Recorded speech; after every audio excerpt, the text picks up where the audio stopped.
Assalamualaikum warahmatullahi wabarakatuh. Peace be upon us. Shalom. Om Swastiastu. Namo Buddhaya. Salam Kebajikan. Good afternoon, distinguished guests, ladies and gentlemen. From the heart of Indonesia, Jakarta, we welcome you to Unlocking Jakarta's Potential, Opportunities, and Challenges.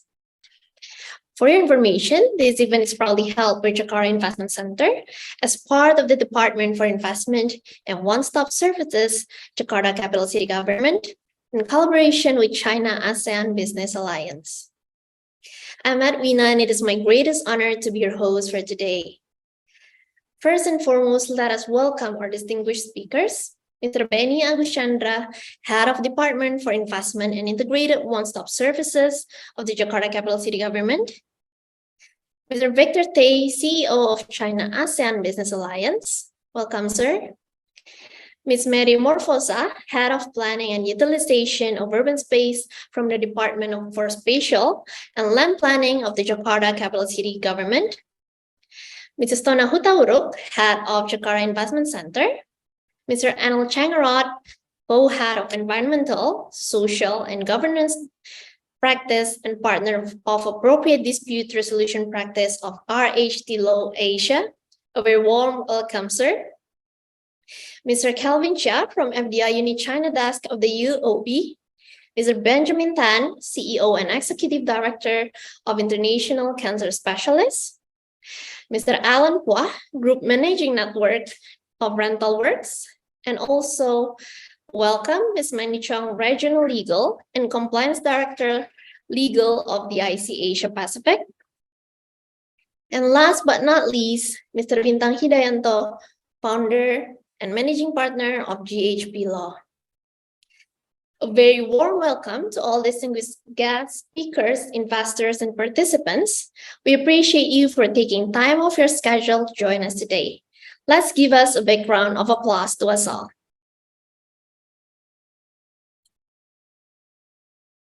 Ladies and gentlemen, please allow me to deliver a bit of background about today's event.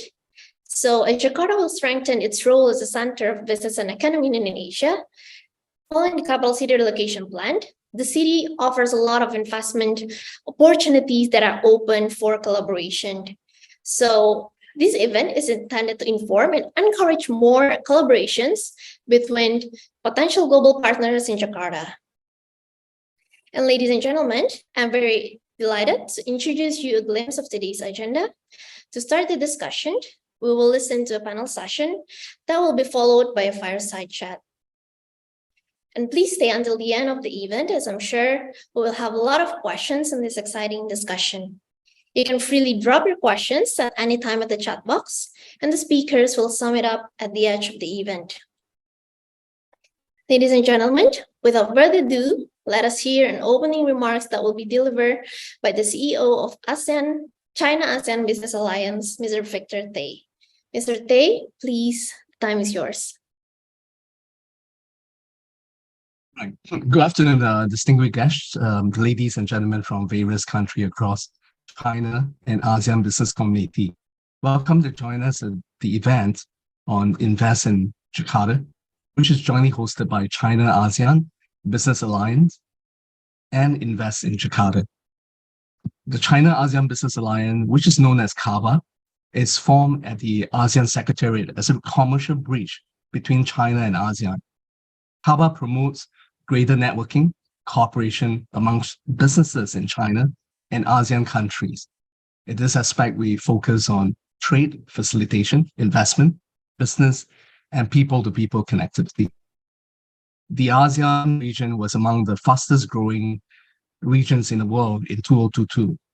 The Asian Development Bank predicted the economic growth in Southeast Asia will equate to 5.5% for 2022.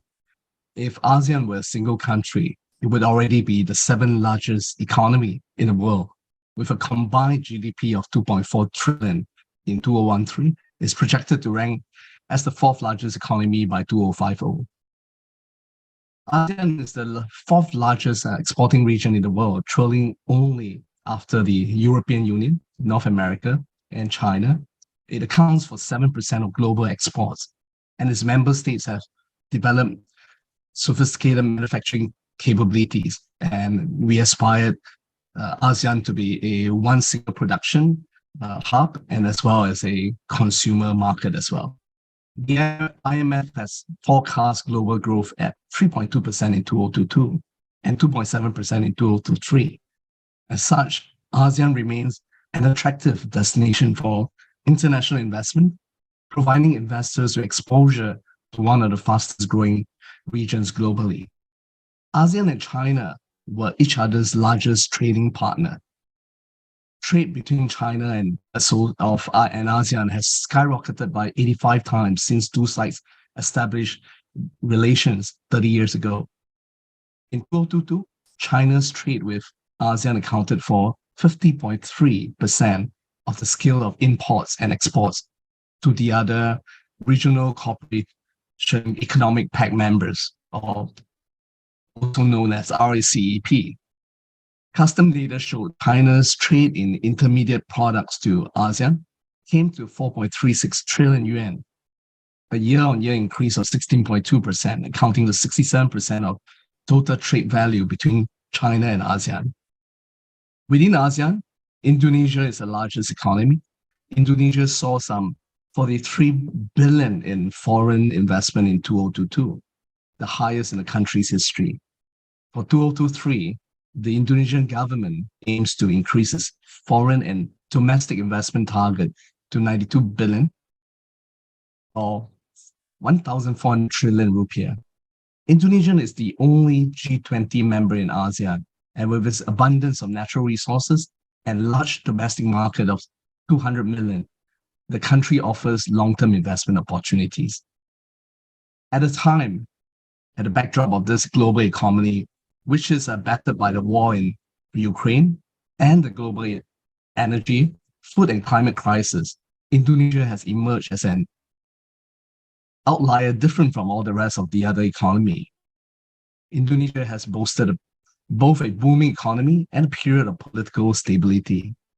The GDP expanded 5.4% year-on-year in the second quarter in 2022, well above forecast. The country's inflation rate of only 4.7% in August in 2022, prior to a recent petrol subsidy cut, and is one of the lowest globally. Its currency, the rupiah, is among the best performing in Asia this year, and its stock market is hitting record highs. The resource-rich archipelago, Southeast Asia's largest country with 276 million people, is riding high on soaring commodity prices.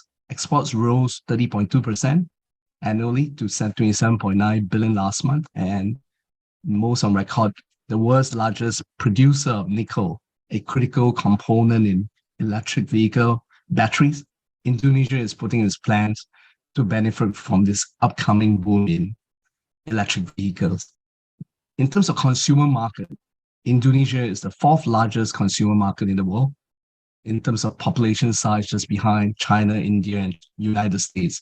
Indonesia, burgeoning middle class, is also becoming a dominant force within its consumer market. By 2020, urban consumers are expected to account for estimated 57% of country's total population. These consumers are likely to spend more on necessities, travel, welfare, leisure on a per capita basis, and also prioritizing on modern trade outlets and e-commerce deliveries.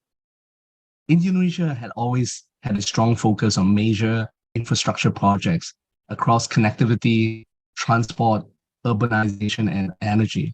For instance, in transport, the investment is 7.8 billion Jakarta-Bandung high-speed rail, the 16 billion Jakarta MRT, the Jakarta-Surabaya high-speed train, which was announced in 2022.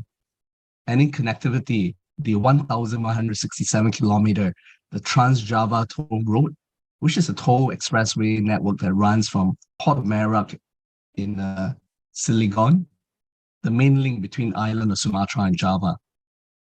Its energy focus has infrastructure project of 17.8 billion focus on Kayan Kaskau instance for the hydropower plant and energy transformation. While many investors may have misunderstood Indonesia is placing its economic trust towards a traditional manufacturing infrastructure. But it would have been highly mistaken if we ignore Indonesia's digital transformation. Digitalization, according to a report by Google, Temasek and Bain and Company, the report in 2022, Southeast Asia digital economy grew by 67% between 2020 to 2022 across the COVID period. The gross merchandise value increased from 116 billion in 2020 to 194 billion in just 2 years. The report also predicts Southeast Asia's digital economy to surpass 330 billion by 2025, and it will become a 1 trillion digital economy by 2030. 5 leading sectors will be driving the growth, namely e-commerce, financial services, online travel, online media, transport, and food. Indonesia, the largest economy in Southeast Asia, has seen the value of digital industry grow significantly from 41 billion in 2019 to 77 billion in 2022. There are several factors behind the rapid growth of Indonesia's digital economy over this period. Firstly, a substantial young population that's technically savvy. Second, the relatively high mobile penetration facilitates the frequent use of e-commerce and social media sites to buy and sell products. Thirdly, the growing popularity of digital payments to support the increase in online consumption. And finally, the government has introduced supportive policies to boost digital economy, accompanied by improvement in digital infrastructure. The result of all this measure has shown the number of users has increased greatly across the pandemic period from 150 million in 2019 to 203 million in 2021. It reflects a high internet penetration rate of 73.7%. In 2023 this year, Indonesia, as the ASEAN chair, picks the theme of ASEAN Matters, epicentrum of growth. President Joko Widodo stated that ASEAN needs to be stable and peace, an epicentrum of global stability. ASEAN also needs to be consistent in enforcing international law and avoid being proxy to anyone. ASEAN needs to be a region of dignity that upholds high humanity and democracy. With President Joko Widodo's speech as the highlight, let us unveil the curtain of today's forum to feature the investment climate, infrastructure, urbanization, and sustainability project at one of the most promising cities in Indonesia, Jakarta. So with this, wish all of you as audience and fellow panelists have a fruitful and enjoyable session. Thank you, everyone.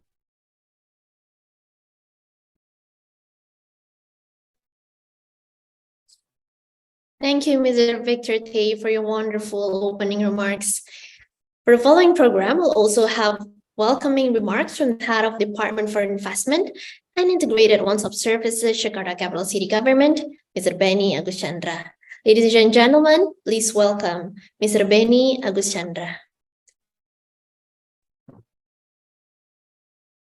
Good afternoon, ladies and gentlemen. In order to attract more FDI to Jakarta, the government of Jakarta has issued a new special plan in supporting friendly business and investment climate.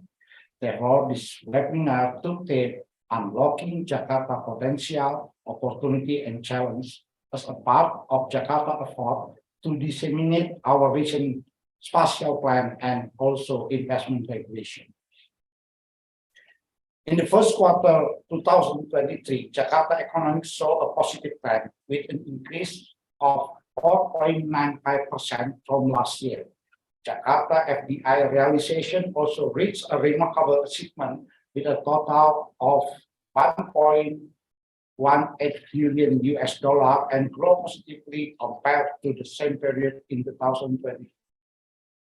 In 2022, China, as one of our large FDI contributor, record up to $494 billion, counting of 13.2% of Jakarta FDI realization throughout the year.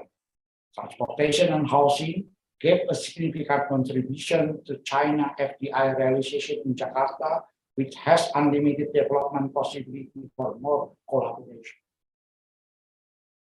As one of the biggest cities in the Southeast Asia, Jakarta is a city full of opportunity that not only offer a business-friendly environment, but also a huge and sophisticated market. Furthermore, Jakarta Investment Centre, JIC, is the investment promotion agency under Jakarta provincial government, will provide information for permit and license application, as well as facilitate with local and foreign investment to invest in Jakarta. In this opportunity, on behalf of Jakarta provincial government, I invite you to come and collaborate with us. Come and collaborate with Jakarta. Thank you. Sukses Jakarta untuk Indonesia.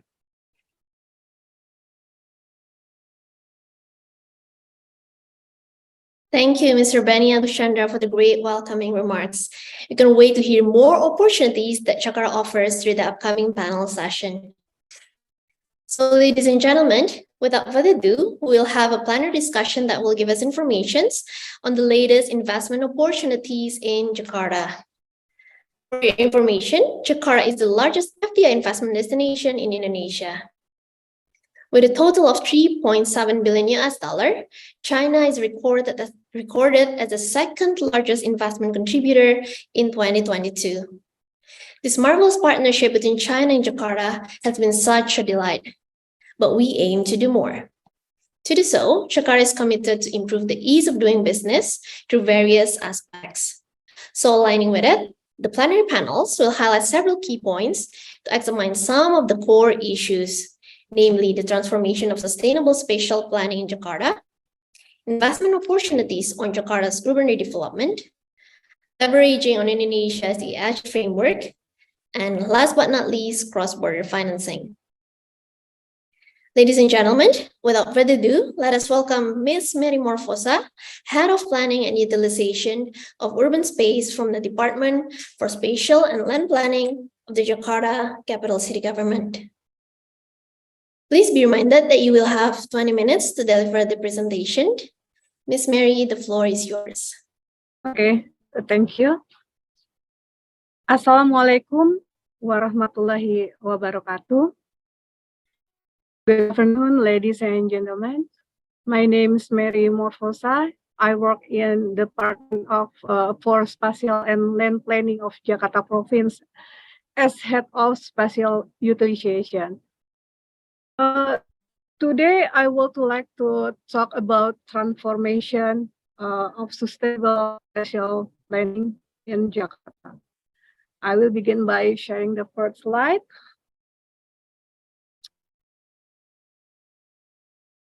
Okay. We know that central government has published law number 11 of 2020 concerning job creation. Jakarta is committed to improve the ease of doing business by improving various aspects, including regulation. The new spatial plan regulation is regulated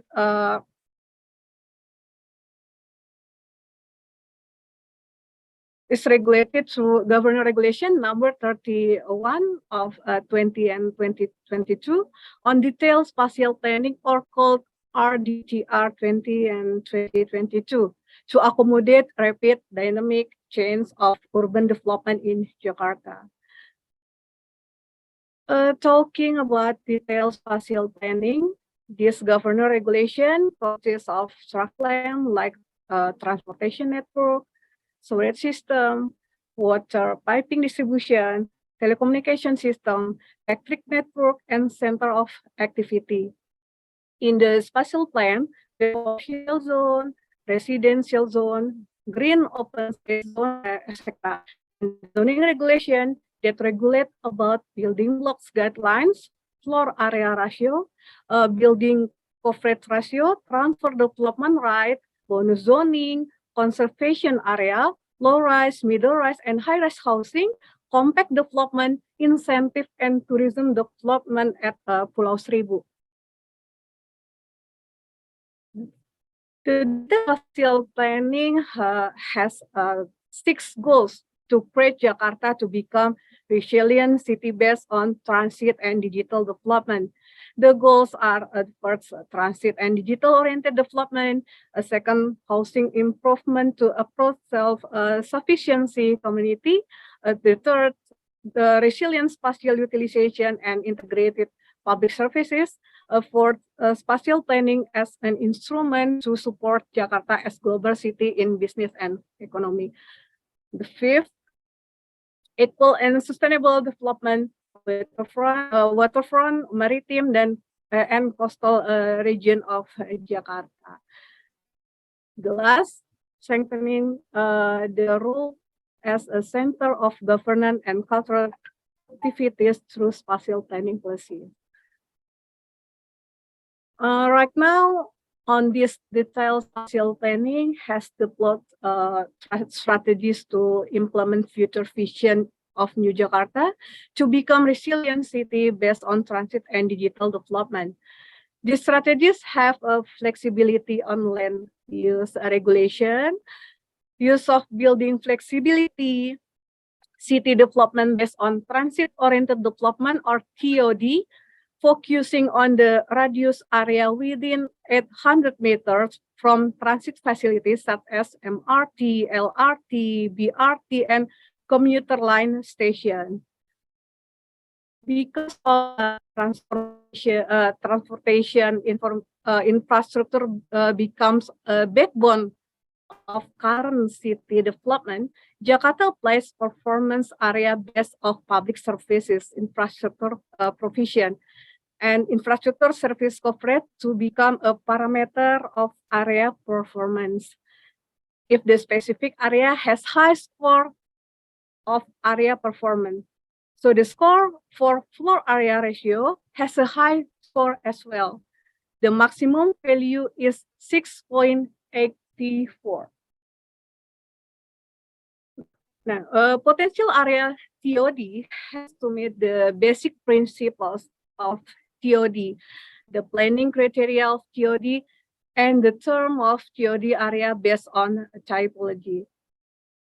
The basic principle for a TOD area should be on a railway-based transit hub, has middle to high frequency of public transport mode, has low disaster risk and mitigation system, has been provided by basic infrastructures, let on walking distance area or within 800 meters from a transit hub, and should be managed by a master developer, minimum development area at least 100 hectares.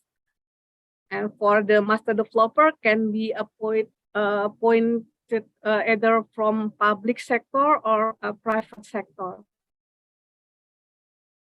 Furthermore, the planning criteria for TOD must fulfill an urban design conflicts with integrated pedestrian facility, integrated bicycle lane facility, connectivity and permeability design, compact building code, and then mixed use area, providing basic infrastructure, has green and blue open space, has clear signage design, applying parking limitation, has proper accessibilities from any transit hub, and applying zero runoff concept.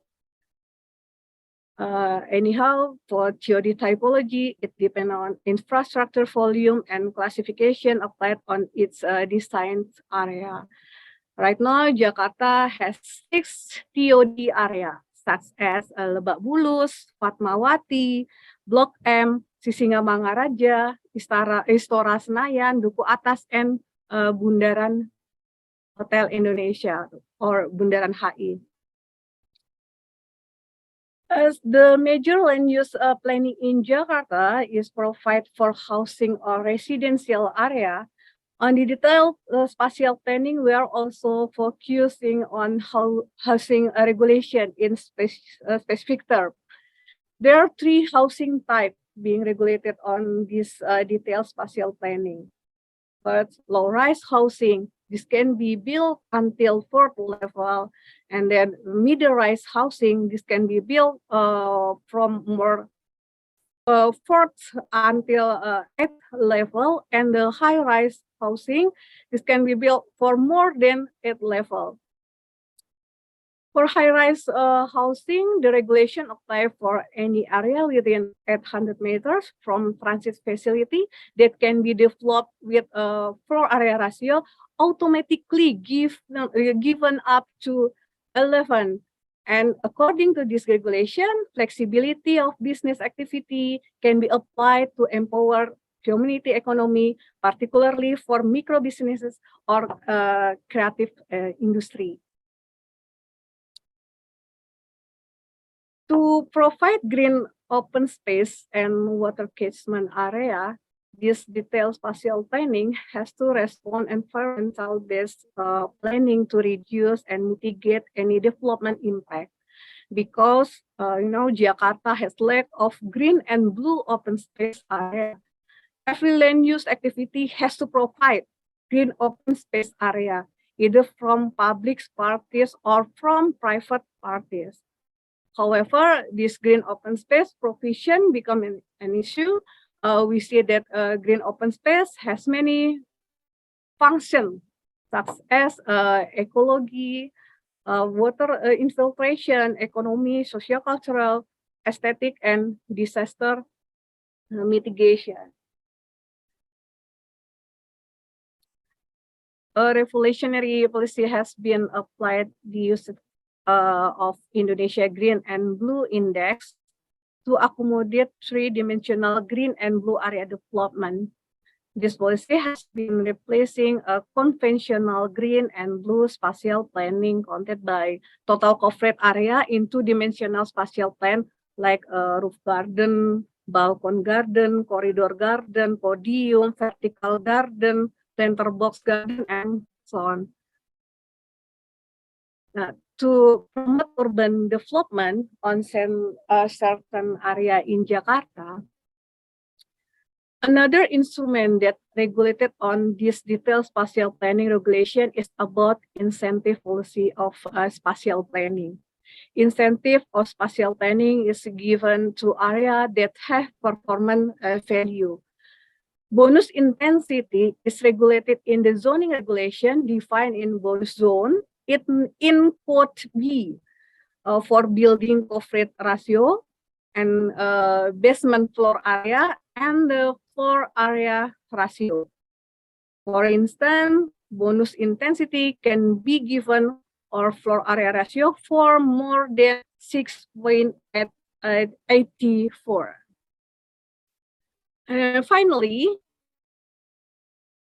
from a previous explanation about detailed spatial planning, I conclude my presentation that the spatial planning policy can be applicable to support transit-oriented development, to empower public and social welfare, and to support ease of doing business in Jakarta.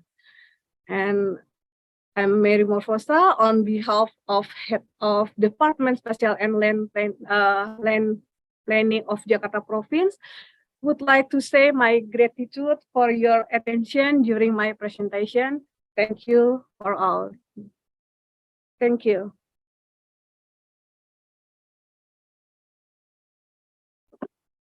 Thank you for your comprehensive presentation, Ms. Mary. I believe it surely gives us all a better understanding about Jakarta's latest spatial planning regulation in supporting investment climate in Jakarta. I'm sure it also makes us all here wondering what are the potential investment projects that are open for collaboration in Jakarta at the moment. So without further ado, please welcome our next speaker, Mrs. Tona Hutauruk, Head of Jakarta Investment Centre. Mrs. Tona, please, the stage is yours. All right, thank you, Ina, for the introduction. Good afternoon, ladies and gentlemen, dear panelists, dear participants. My name is Tona Hutauruk. I'm the head of Jakarta Investment Centre under the Department of Investment and One-Stop Service, Integrated One-Stop Service. And so please, can I please allow the next 15 to 20 minutes for me to, describing about what kind of projects that are ready to offer, and then let's see what we can collaborate in the near future. Next.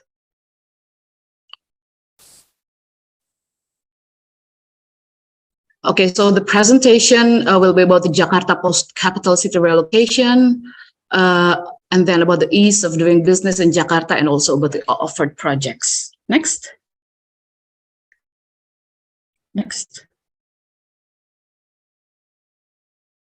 Next. Okay. All right.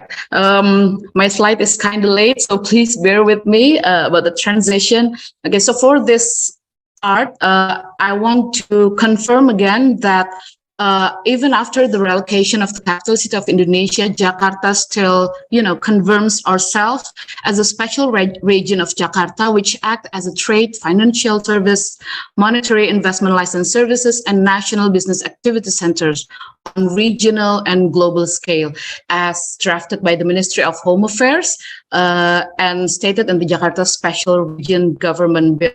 So we are confident to keep our identity, to be, even more escalating, to be the economic and business activity center, not only in Indonesia, but also in the regional and global scale. That's the approach that we want to enhance in the near future. Next.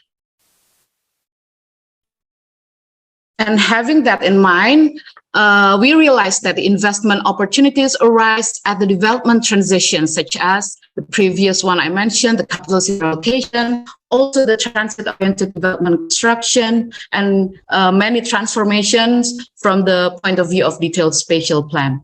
And then we also acknowledge that the beneficial policy shift will come along, including in the investment aspect, especially on the property sectors. Having that, capital structures and financial products should be integrated from the very beginning of the investment cost needed by large-scale areas development. So basically, we as the government really want to initiate and drive the development of Jakarta in the approach of areas rather than parcel by parcel. And so, we can prepare all the comprehensive infrastructure from the very beginning, and then involve the community and the business sectors, and then result with the more, proper service, especially for the community in that area. So that's the idea. Next. And then Jakarta will focus on urban redevelopment in several points across the city, using the main approach of transit-oriented development. Next. These are some several asset utilization recommendations where the investment can be applied. First, in the TOD areas and public transportation access. That's also aligning with what Bu Mary just explained before, and then the business service areas, multifunctional public space, and the mixed-use areas.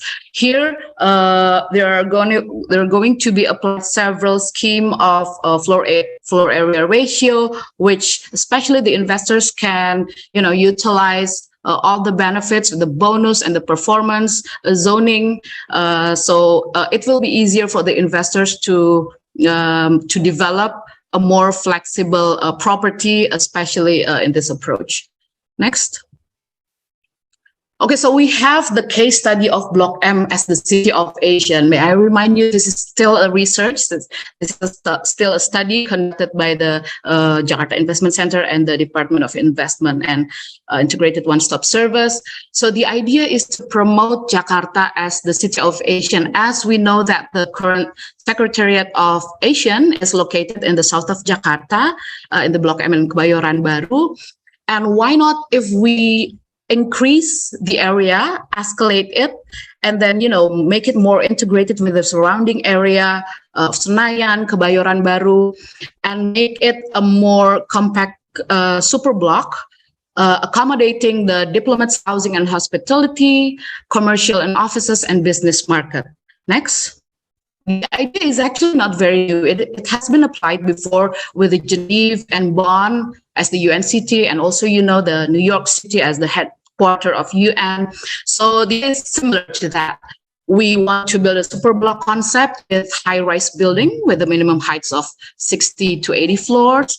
And then probably we can divide all the lands and parcels to the 13 Asian members of countries, and then make a very good building connectivity through sky bridge and underground bridge, which can accommodate all the pedestrians and the public transport as well. Next. So this is the art system image of what we has been researching.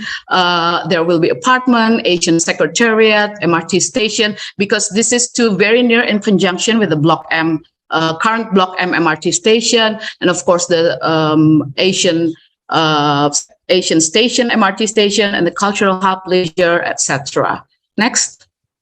Then we also realized that to achieve this dream, we still have several steps that we have to deal with, such as urban diplomacy, and then asset inventory and valuation, also the planning and design, and then most importantly, how to finance this thing. Can be in the form of public-private partnership, for example, and also all the business deal ensure that the discussion ends in a cooperation contract. So that's the idea, that one study case that we're doing now, probably to revitalize the current area, to make it more, attractive for investors and make Jakarta to lead ourselves to be the centers of economic for regional and global scale.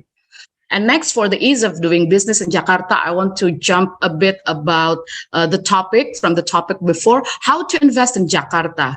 We now in Indonesia have the online single submission system, risk-based licensing system introduction. This is handled by the central government, the Ministry of Investment. So it's very easy. The business sectors can just log into the system and then register, and then the system will identify whether you are in the low risk, medium high, or high risk. So the next step will be guided one step by step. It's simple, and it's also they have all the introduction and guideline there. And so making the business that you're doing in Indonesia and Jakarta in particular is way easier than before. So next, along with that is handled by the central government. We too, in the Department of Investment and Integrated One-Stop Service of the Provincial Government of Jakarta, have the tool to accompany you, to assist you in, gathering information, searching for information that can be found through our investment data portal called pintoinvestjakarta.go.id. Next. Basically, it's a very thoroughly data portal which integrate all the spatial information with the investment and also the characteristic of Jakarta, such as demographic and the demographic, and then infrastructure, stuff like that. So there, by system, you can just easily search what kind of detailing of the information that Bu Mary previously explained about all the zoning regulation, but here in a more user-friendly kind of way, and then with what kind of business that you want to invest in Jakarta. So to use this map, to use this data portal, you can just come to Jakarta Investment Centre basically, and then we can assist you, facilitate you towards what you need for growing your business. Next.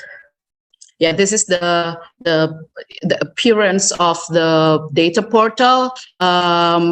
It can also calculate of how much of an investment return that you can potentially gain in the future, for example. And then you can see right next to your parcel what kind of population there, what kind of infrastructure, how is the livability index, and then what is the transact zones until 2030, for example, stuff like that. You can just easily find in the investment data portal called the pintoinvest.jakarta.go.id.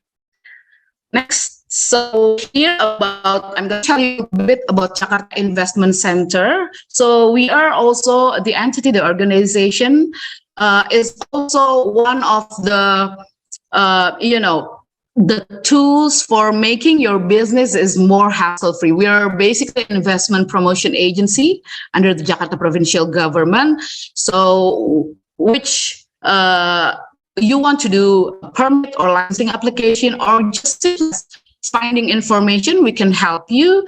And I have three divisions of research, promotion, and facilitation. I will walk you through very brief about what we do in Jakarta Investment Centre.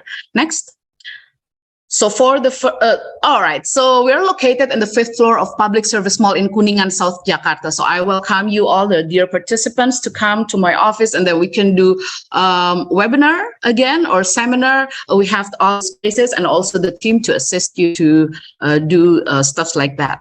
Next. All right, for the investment research unit, this is the first division. Our main focus for this year is in the first left-hand side.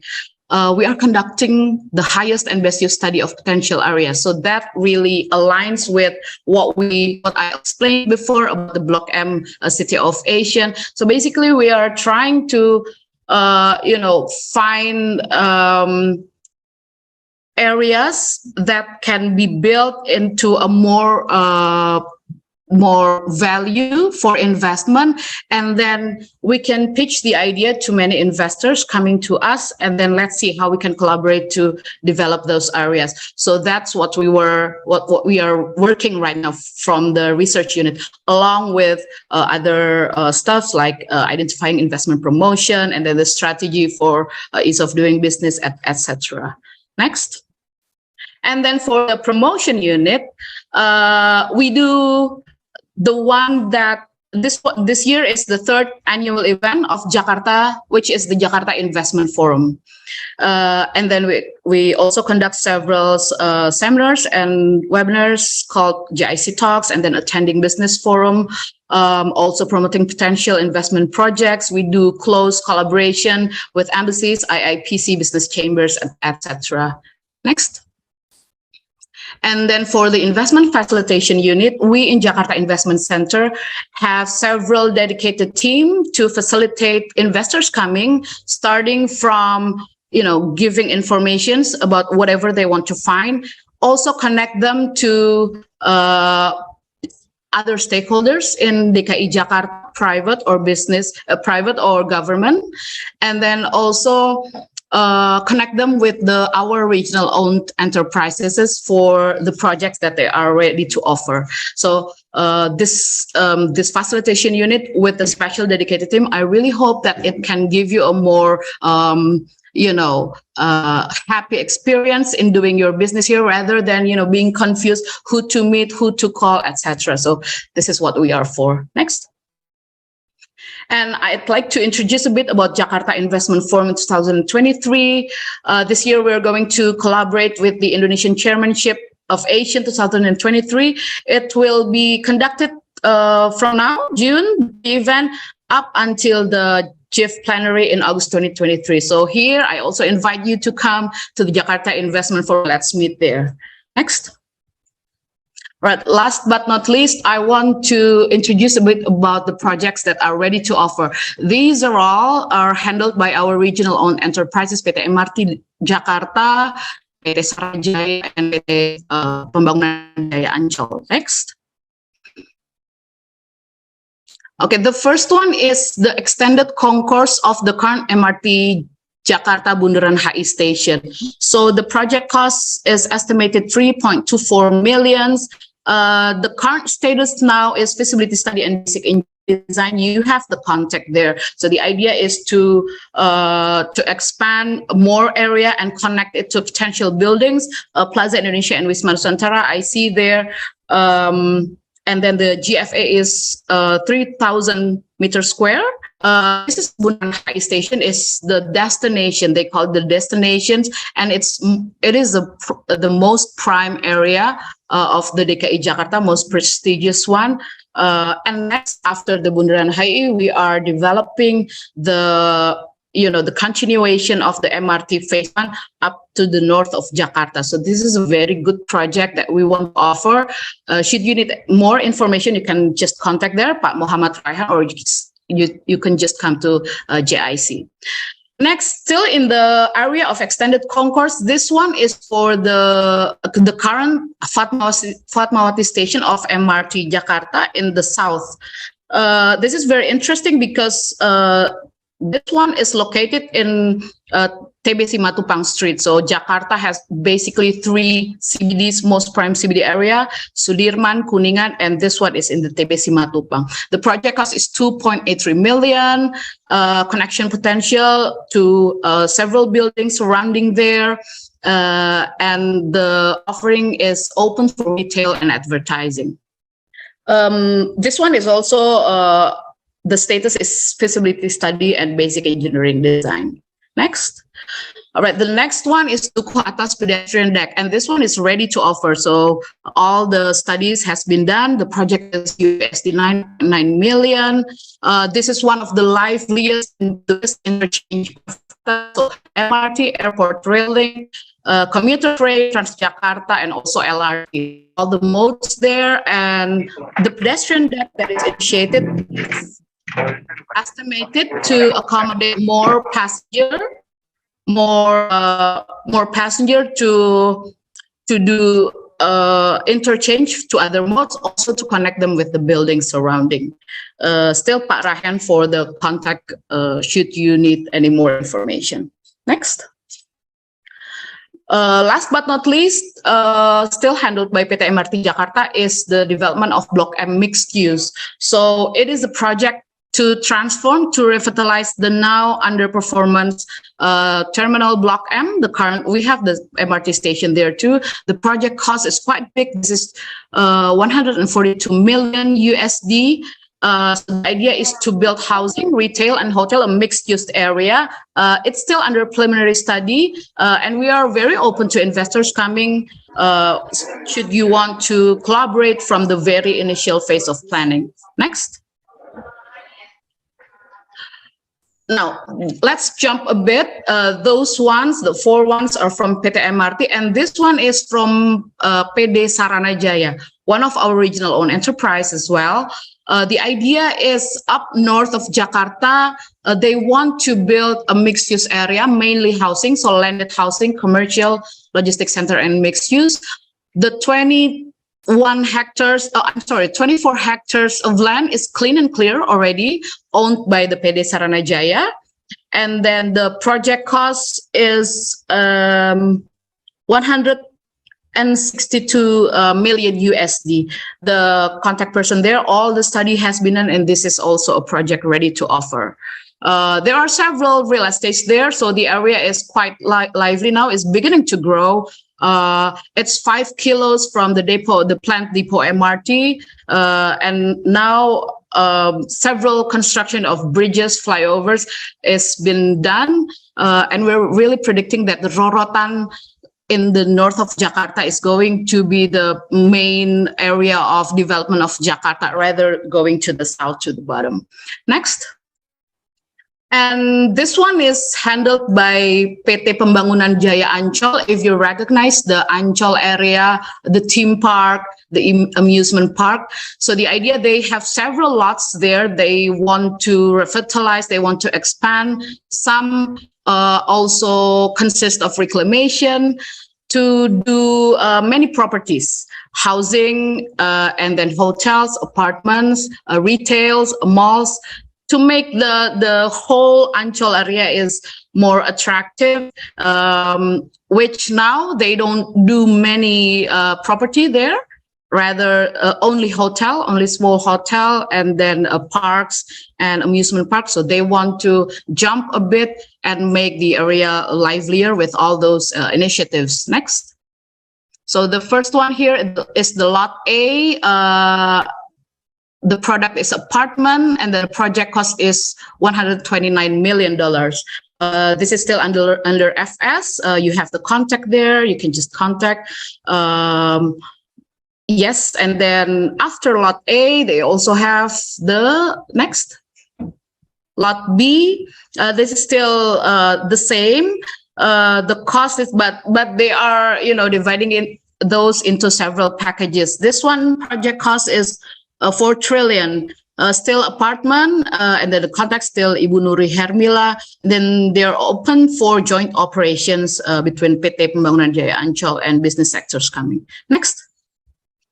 About this West Ancol development, this is slightly different. So rather than only apartment, they want to open it to be a hotel, recreation, and commercial, and make it a little TOD area, because they also have, they're going to be applied MRT station there. And we also have BRT station there. The status is still FS, and the reclamation cost is estimated 5 trillion rupiahs. So this is a reclaimed land, but we want to make it as a new cultural epicenter. Next. Oh, I think my slide is up. So those are the projects. Those are what we do in Jakarta, and especially in Jakarta. I'm really more than happy if you come and collaborate with us.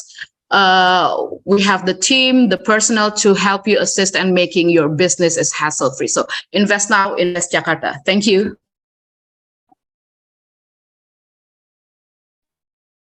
What an interesting presentation from Mrs. Tona. Thank you for the presentation, Ibu.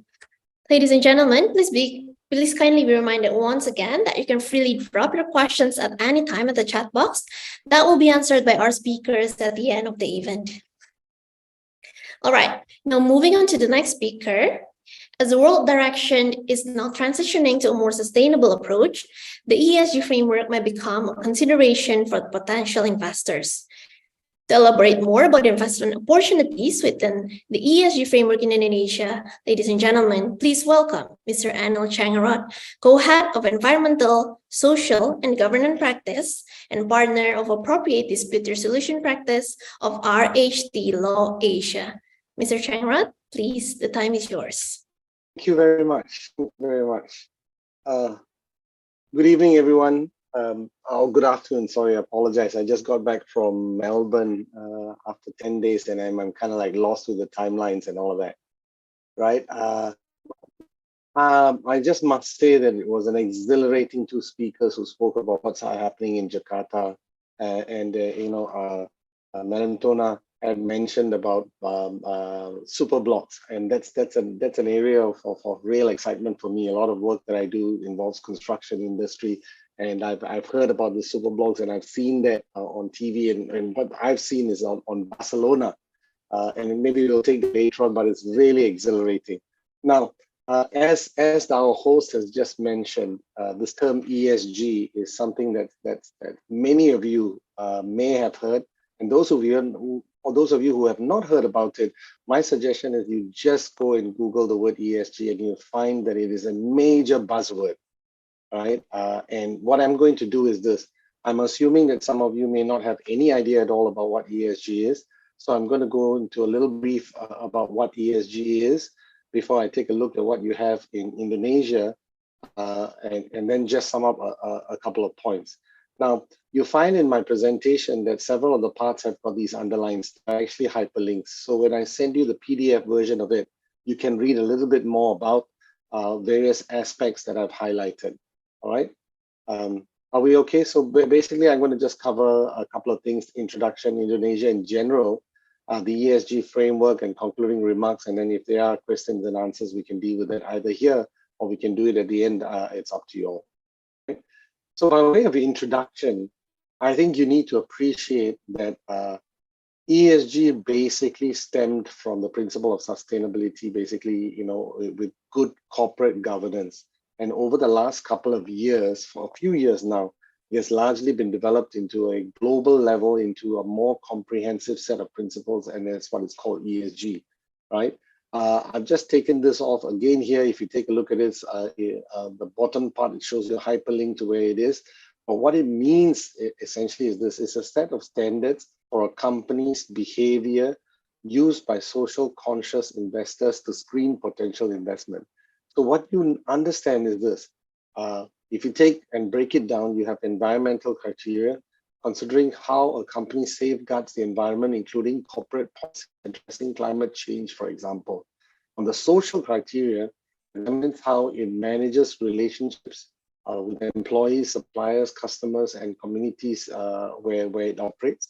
And governance deals with the company's leadership's executive pay, audit, internal control, and shareholder rights.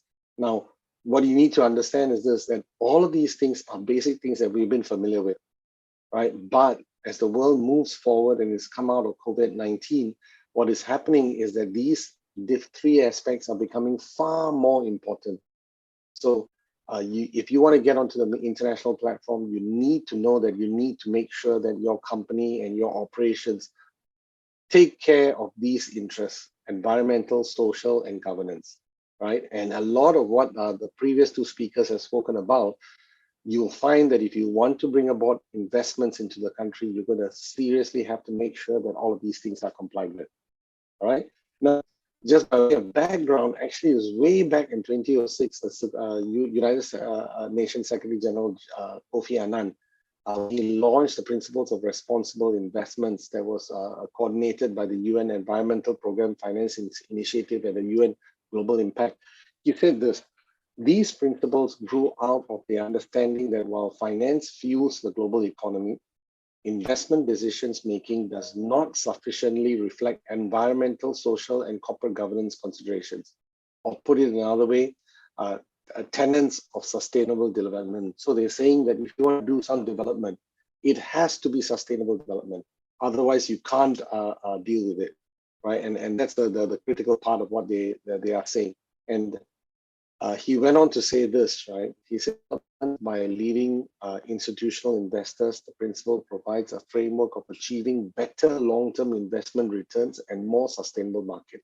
So if you want to develop something, you have to ensure that it is sustainable. You have to ensure that the framework that you set in place and how you procure the project and how you move down the project life cycle into developing it and all that has to be of a sustainable nature. So that's the background. So way back in 2006 is when the United Nations first started on it.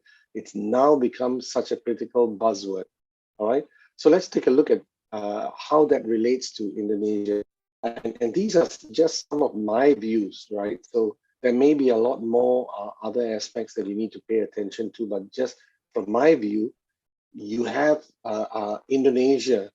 Its geographical and natural diversity makes Indonesia one of the most susceptible to the impacts of climate change. So, you know, with issues like rising sea levels, extreme weathers, vulnerable to climate change effects, and arising out of the vast tropical forests, you have the seasonal fires and burning of peat. All of these have a severe bearing on climate change. And climate change under the first element of ESG, environmental, is such a big issue that you need to pay attention to. All right. Now, there are a couple of other things in Indonesia that I've picked out as well. From the energy front, you have geothermal and other renewables. You have agricultural, aquacultural effects on the sustainability of food supply, forestry, plantation, and green manufacturing.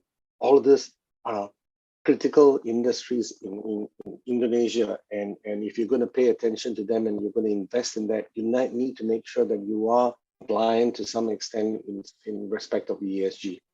Right now, Indonesian companies, notably those engaged in exploitation of natural resources, are familiar with the principles of economic, social, and environmental sustainability. So there are companies and people know about it, right? So while many of you may think that this is new, it is not as new as you may think it is, because companies in Indonesia, especially because of the background of the country and the geopolitical situation, they are in tune with all of these aspects, right? It's just now being crystallized, and then that leads me to the next part on the ESG framework, right? Now, I picked out some of these things that are in Indonesia. I must say that there probably is a lot more details, but as a framework, sorry about the typo. It should be the Bali Summit. My apologies. On the slides, I'll correct that. Right. In 2022, the 17th group of 20 heads of state and government was held in Bali, and at that event, Indonesia showcased its leadership. It took the lead on several critical geopolitical issues, including sustainable energy transition, along with, and that sustainable energy transition relates to ESG, along with global health and agricultural and digital transformation, essentially leading up to ESG. And Also, at that heads of meeting, right, it was focusing on related issues, served as a clear recognition that economic growth without necessary climate action is not an option.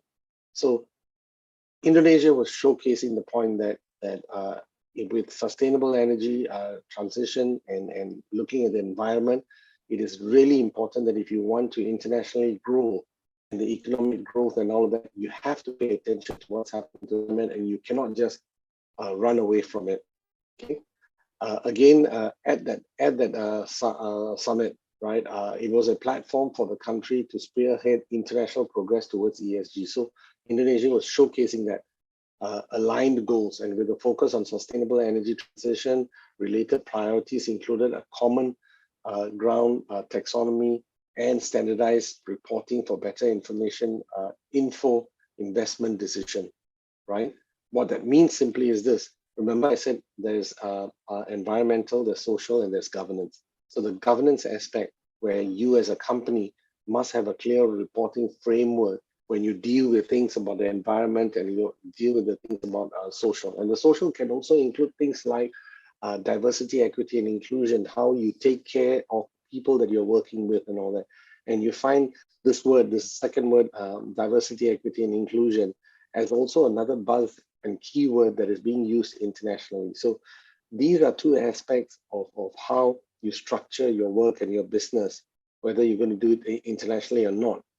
It's become such an important aspect of how you function. All right. Next, this is the next part of a couple of things that I want to highlight in respect of Indonesia. It's a green taxonomy 1.0. It was launched in January.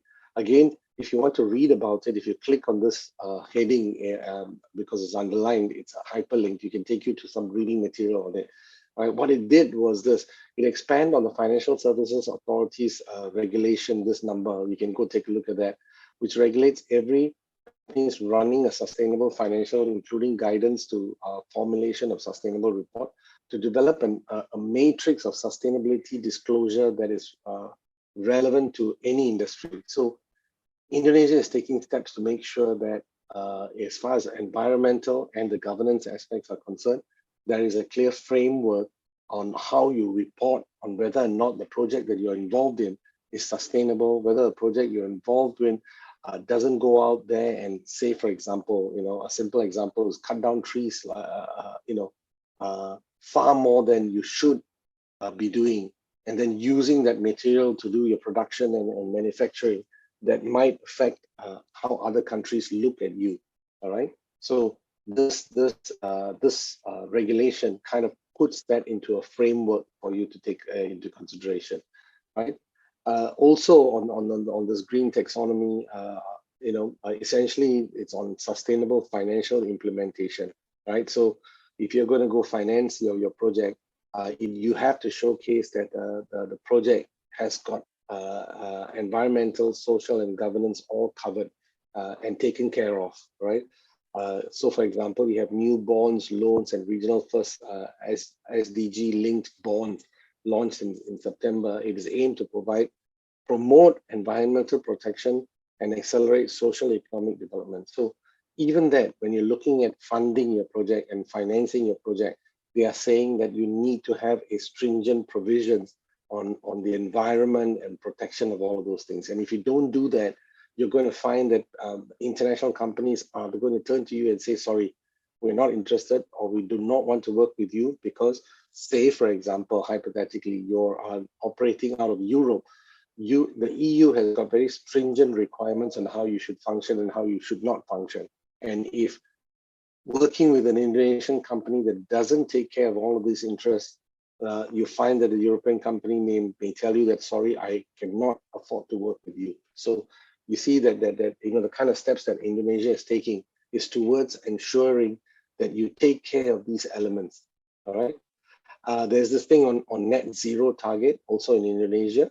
There's you can read and see what it says about it. But basically, what it is, the companies are increasingly committing to net zero targets. The urgent need to manage physical and energy transition risk is another opportunity to value preservation and creation of Indonesian companies, including state-owned companies. So you find that, if you can showcase that you're working towards a net zero target of no carbon emission, people and international organizations are going to take a look at you and say, I think I want to get involved with what they're doing. It does look exciting what they're doing, and let's move towards that. All right. Okay.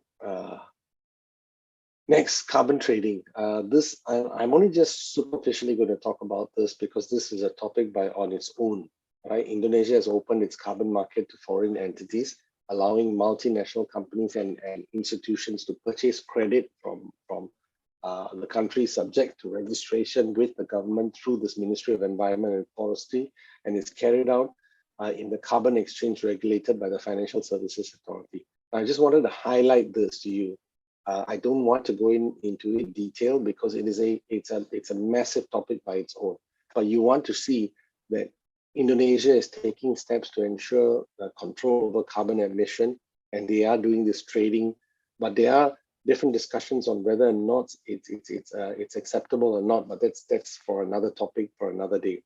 Right now, it's a really coordinating Minister of the Economic Affairs who's dealing with this, and he said that the carbon trading would use an electronic system which would make tracing easier, a significant development as Indonesia is one of the world's largest emitter of greenhouse gases. So the fact that Indonesia appreciates that it's a country of emitting greenhouse gases, it is taking steps, right? Taking steps towards carbon trading, taking steps towards ESG requirements, and ensuring that those frameworks are put in place. To me, it really sounds like Indonesia is really keen on going down the right path, right? You also have the stock exchange. It implemented a series of sustainable finance initiatives as part of its efforts to create an inclusive and global competitive capital market. So even in the stock exchange, what it's showcasing to investors is that, listen, we are on par, we are coming up to speed, we are working with the world at large, right? So to me, this is also another point of really quite exciting look at where Indonesia is going. All right, and so with that, if I could just make a couple of quick closing remarks, right? Investor priorities are shifting towards ESG metrics. So as I said right in the start, if you go and Google the word ESG, you find a whole lot of people who are interested in this, and there's so much material about it. So if you don't jump, I call it, if you don't jump on the bandwagon right now, you're going to find yourself falling far behind, and you're going to find that the business that you're running, it doesn't come on the same framework as an international organization. So this becomes very important. Now, on the 20th of March this year, it was said that you must consider potential investment in the downstream mining sector with necessary effort to enforce implementation of ESG principles. So this is in relation to Indonesia. This is what is said in March. If you're talking about the mining industry as well, you got to pay attention to principles on ESG. 27th of March this year, there was an article that said tough ESG measurements may not yet be popular among the Indonesian business community. Is a comprehensive review of the company's sustainability performance to determine its ESG impact. So while it may not be popular, companies are taking steps, right, to ensure that the kind of business that they run is sustainable at the end of the day.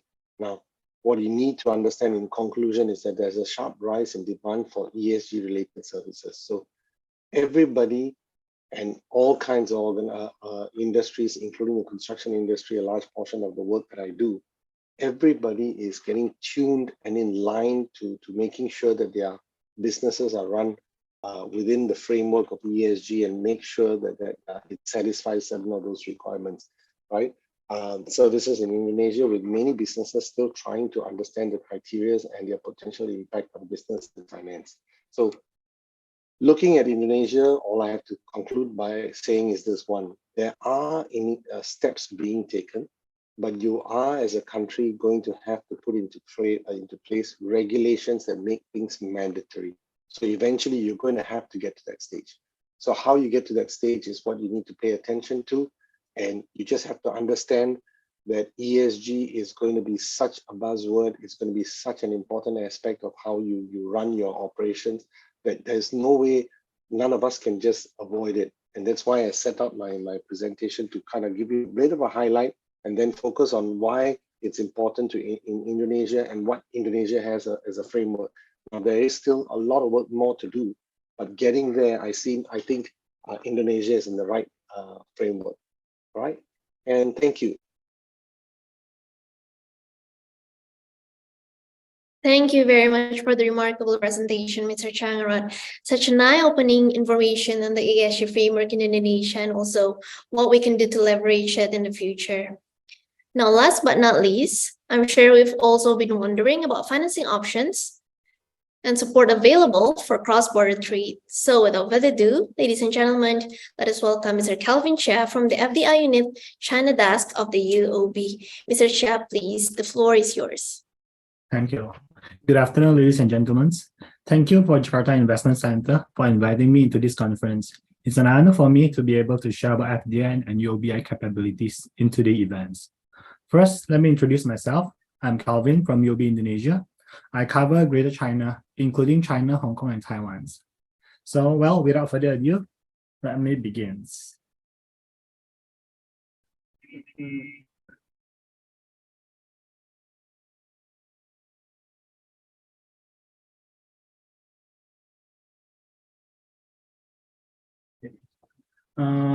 As mentioned by Mr. Victor, Indonesia is the largest economy in Indonesia. And all this information actually has been mentioned by Mr. Victor as well on the economic GDPs and also about our populations. So I would like to elaborate more on the sector. Indonesia government is focusing on these 7 sectors: agriculture, digital, energy, infrastructures, manufacturing, lifestyle, and tourism. And we do have many industrial parks in Indonesia, and some of them fall under special economic zone and free trade zones. UOB is one of the first banks that have an MOU with BKPM, our Minister of Investment in Indonesia, and we do have connections with Kadin as well. So the reason to invest in Indonesia, it also mentioned by Mr. Victor, actually we are the largest economic in ASEAN, in Southeast Asia. So our GDP is around 5.4, and we expected to be the largest economics in the world by 2030, and we are also the member of G20s. We are number 4 most populous country in the world, and half of our populations actually is in working age. And we have a fast growing middle class. And as mentioned by Butona as well, that Indonesia government actually is working a lot to attract all the foreign direct investment to come into Indonesia, including the OSS systems and also the easiest to get the licensings. Next, okay. Our e-commerce market actually is growing significantly, and there's a growing number of unicorns in Indonesia. That's what we can see, like Gojek and many other malls actually. Next, actually, this is actually 2021 numbers. For 2022, Singapore remained as a top investor into Indonesia, because as what we know, Singapore is a trading hub in ASEAN. So a lot of companies actually go into Singapore to set up a trading company or regional HQ and then expand its investment into Indonesia. So this is actually the reason why Singapore remained number 1 in actually previous 10 years. But if we dig deep inside, actually the owners of this Singapore company, some can be from US, some can be from Japan, and some can be from Hong Kong and China. So for 2022, the top investor, number 1 is Singapore. Number 2 will be mainland China. Number 3 is Hong Kong, and then followed by Japan and Malaysia. For the top investment sector, as what we know, Indonesia is the world top nickel reserve. Around 22% of nickel reserve actually is in Indonesia. So for the top investment sector in 2022 is actually metal and mining, and then followed by transportations. I will brief general information about Indonesia. So Indonesia is considered from 5 big islands. So normally for clients that is interested into palm oils and maybe some of the data center, we recommend them to go to Sumatra area and Batam. For Kalimantan, majorly is around coals, oil and gas, and woods. For Sulawesi, as one of the top investment locations now, actually all the nickel companies and nickel mining smelters is located near Maluku and Sulawesi. And last but not least, of course, the most populated island, which is Java. We divide it into West, Central, and East Java, where West Java more toward automation industries. For Central Java, normally for the require more manpower industry located in Central Java, such as garments. So normally for the key challenges, the clients that come to Indonesia, they are facing some of the issue, which is market and cultural diversities. Because in Indonesia, we are archipelago country. We have a lot of islands, around 17,000 islands, and we speak 500 languages. So for investors to come to Indonesia, they need to first understand the cultures. Second is actually where our panel speakers will help to involve in this, because regulatories and legal environments, where actually Indonesia have changing and regulatories and legal, where actually law firm actually can help in assisting these fields. For tax and compliance system, actually this is for the law firm and also tax consultant can come into play, where the tax calculation is not as simple as other countries. And we have a very mobile population in Indonesia, where normally we use phone instead of using handphone and laptop as a media. So one moment.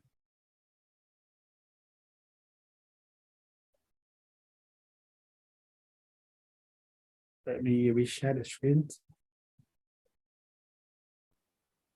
Okay.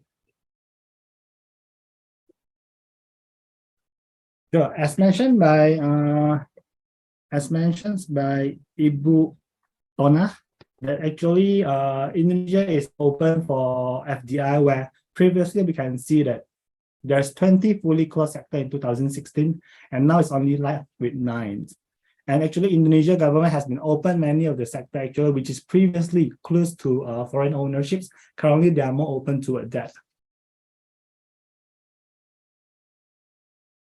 And some of the actually prioritized sector that we can apply for a tax allowance, tax holidays, and investment allowance are these below.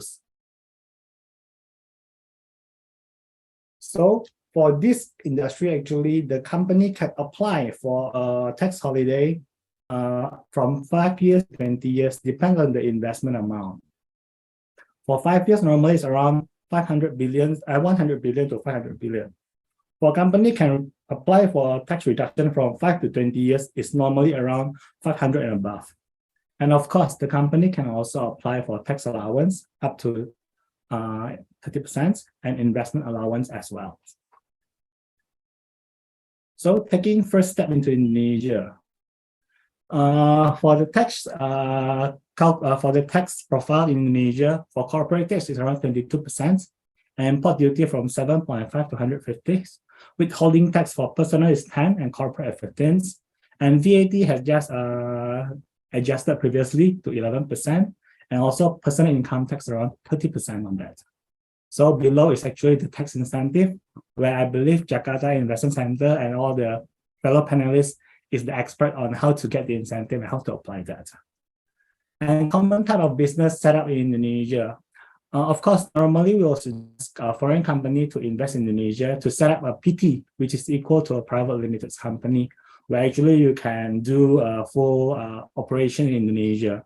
But of course, some company want to get a taste of Indonesia, so they can also set up a representative office in Indonesia, which they have limited functions in Indonesia. But of course, it will be good. It is okay also if the company would like to come here and get the taste of it. After that, they will set up a PT company in Indonesia.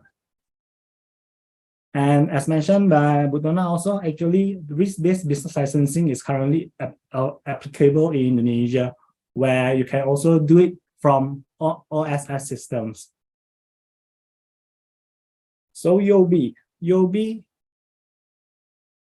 has been in Singapore, founded from 1935, which is around 88 years this year. We operate in 19 countries across the world. And normally we will mention us as a regional bank instead of international bank, because of the strong Asian footprint in ASEAN.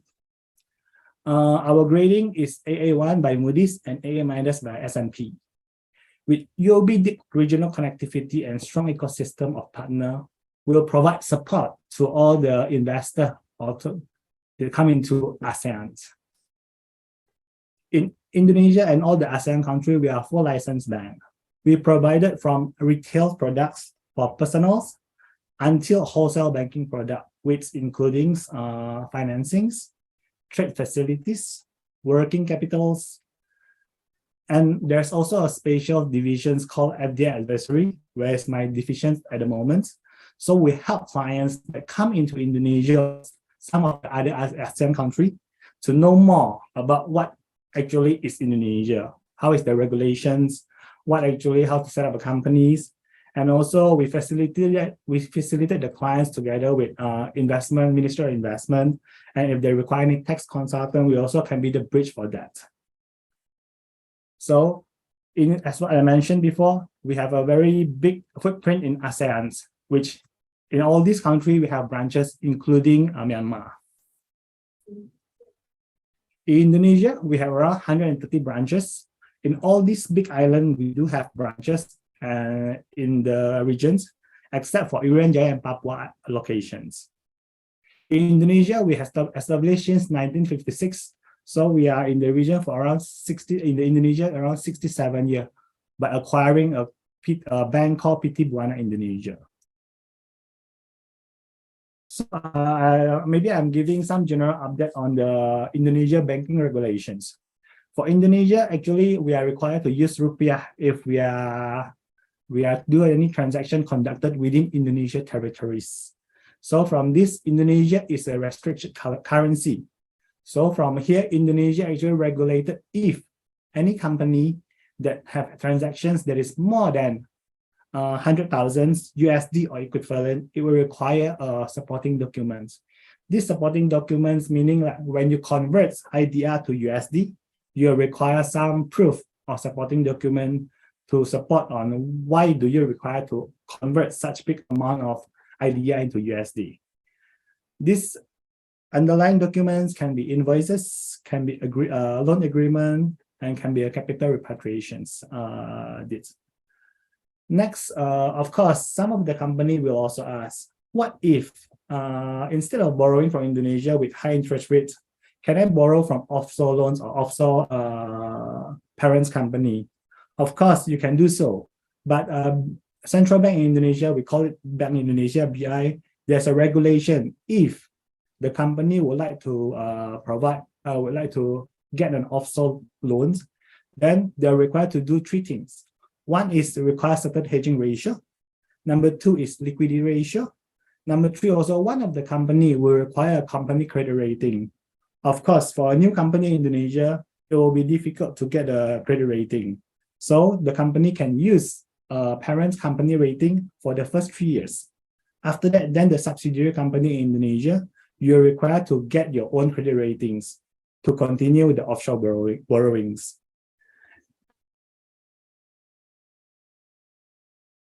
Next, I will talk more about FDI advisories, where it's actually my current divisions, which there's in Indonesia, actually, there's no regional bank that have this division in the moment.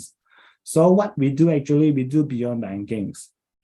We do have 10 FDI center around Asia, and we will set up another one in Korea by second half of this year. So my colleague is all across these 11 countries.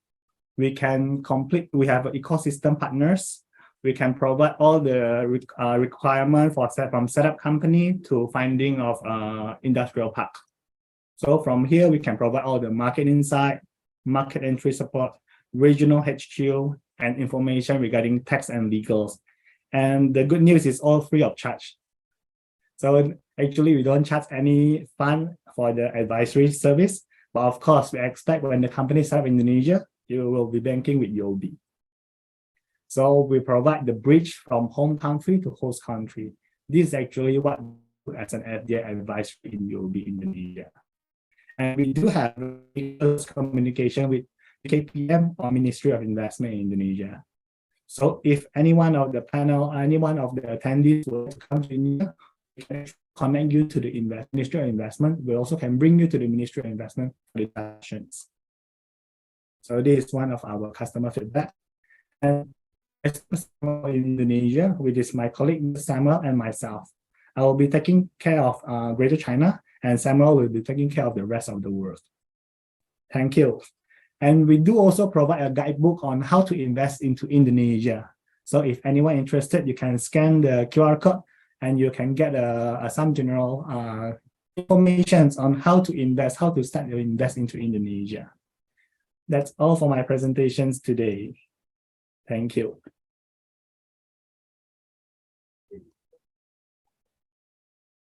Thank you for the insightful information about financing options and the advisory support for investment opportunities in Indonesia from the UOB, Mr. Chair. Also, thank you once again to all panelists for the remarkable presentation that gives us perspectives on investment opportunities and challenges in Jakarta. Jumping on to the next agenda, we'll have a fireside chat about secrets of Singapore ventures in Indonesia, followed by the long-awaited Q&A session. This session will be conducted by Mr. Bintang Hidayanto, founder and managing partner of GHP Law. Mr. Bintang Hidayanto is a renowned corporate commercial lawyer who is currently serving as the deputy to the Presidential Special Staff. He is also a member of the Indonesian Bar Association and a licensed advocate. His impressive credentials and expertise have earned him recognition as one of Indonesia's leading energy lawyers by Asian Business Law Journal. Mr. Bintang, please, the floor is yours. Thank you very much, Edwina, and hello, everyone.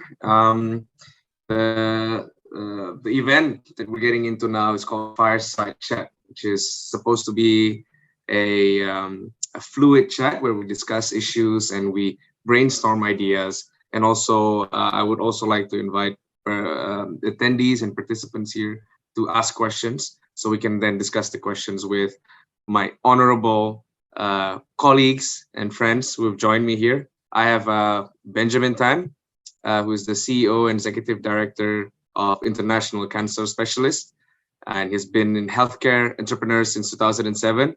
I'm sure Benjamin has a lot to share in this session.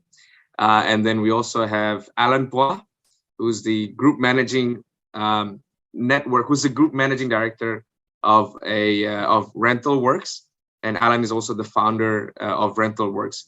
Rental Works is a device as a service solution that improves circularity and sustainability in IT.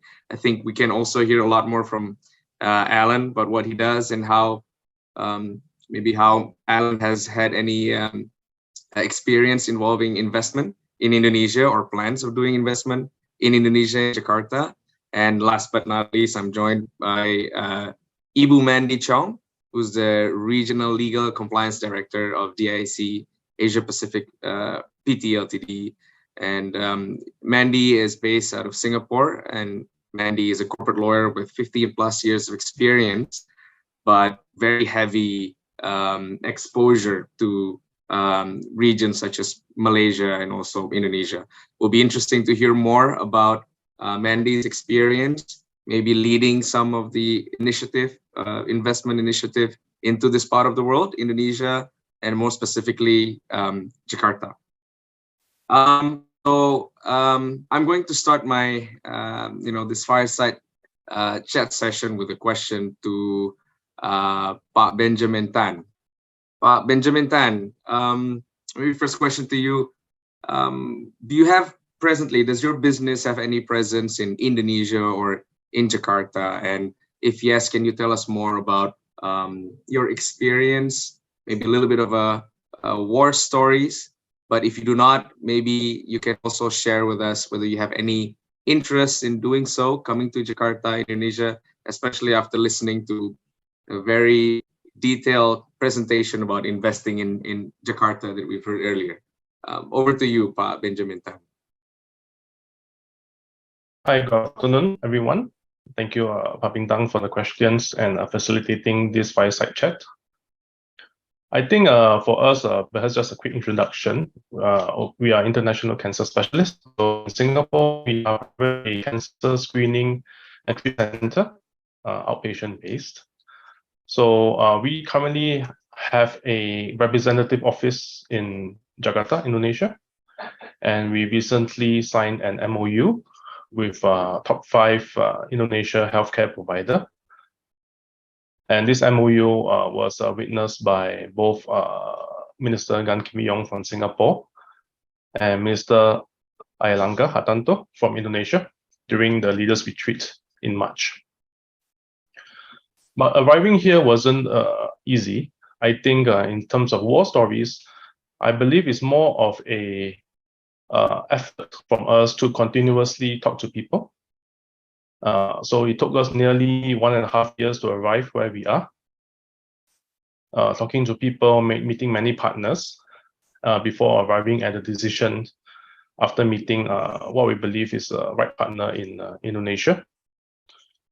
What made us to go into Indonesia in the first place was mainly because during COVID time, our patients couldn't access the same quality of healthcare for obvious reasons when the borders were shut.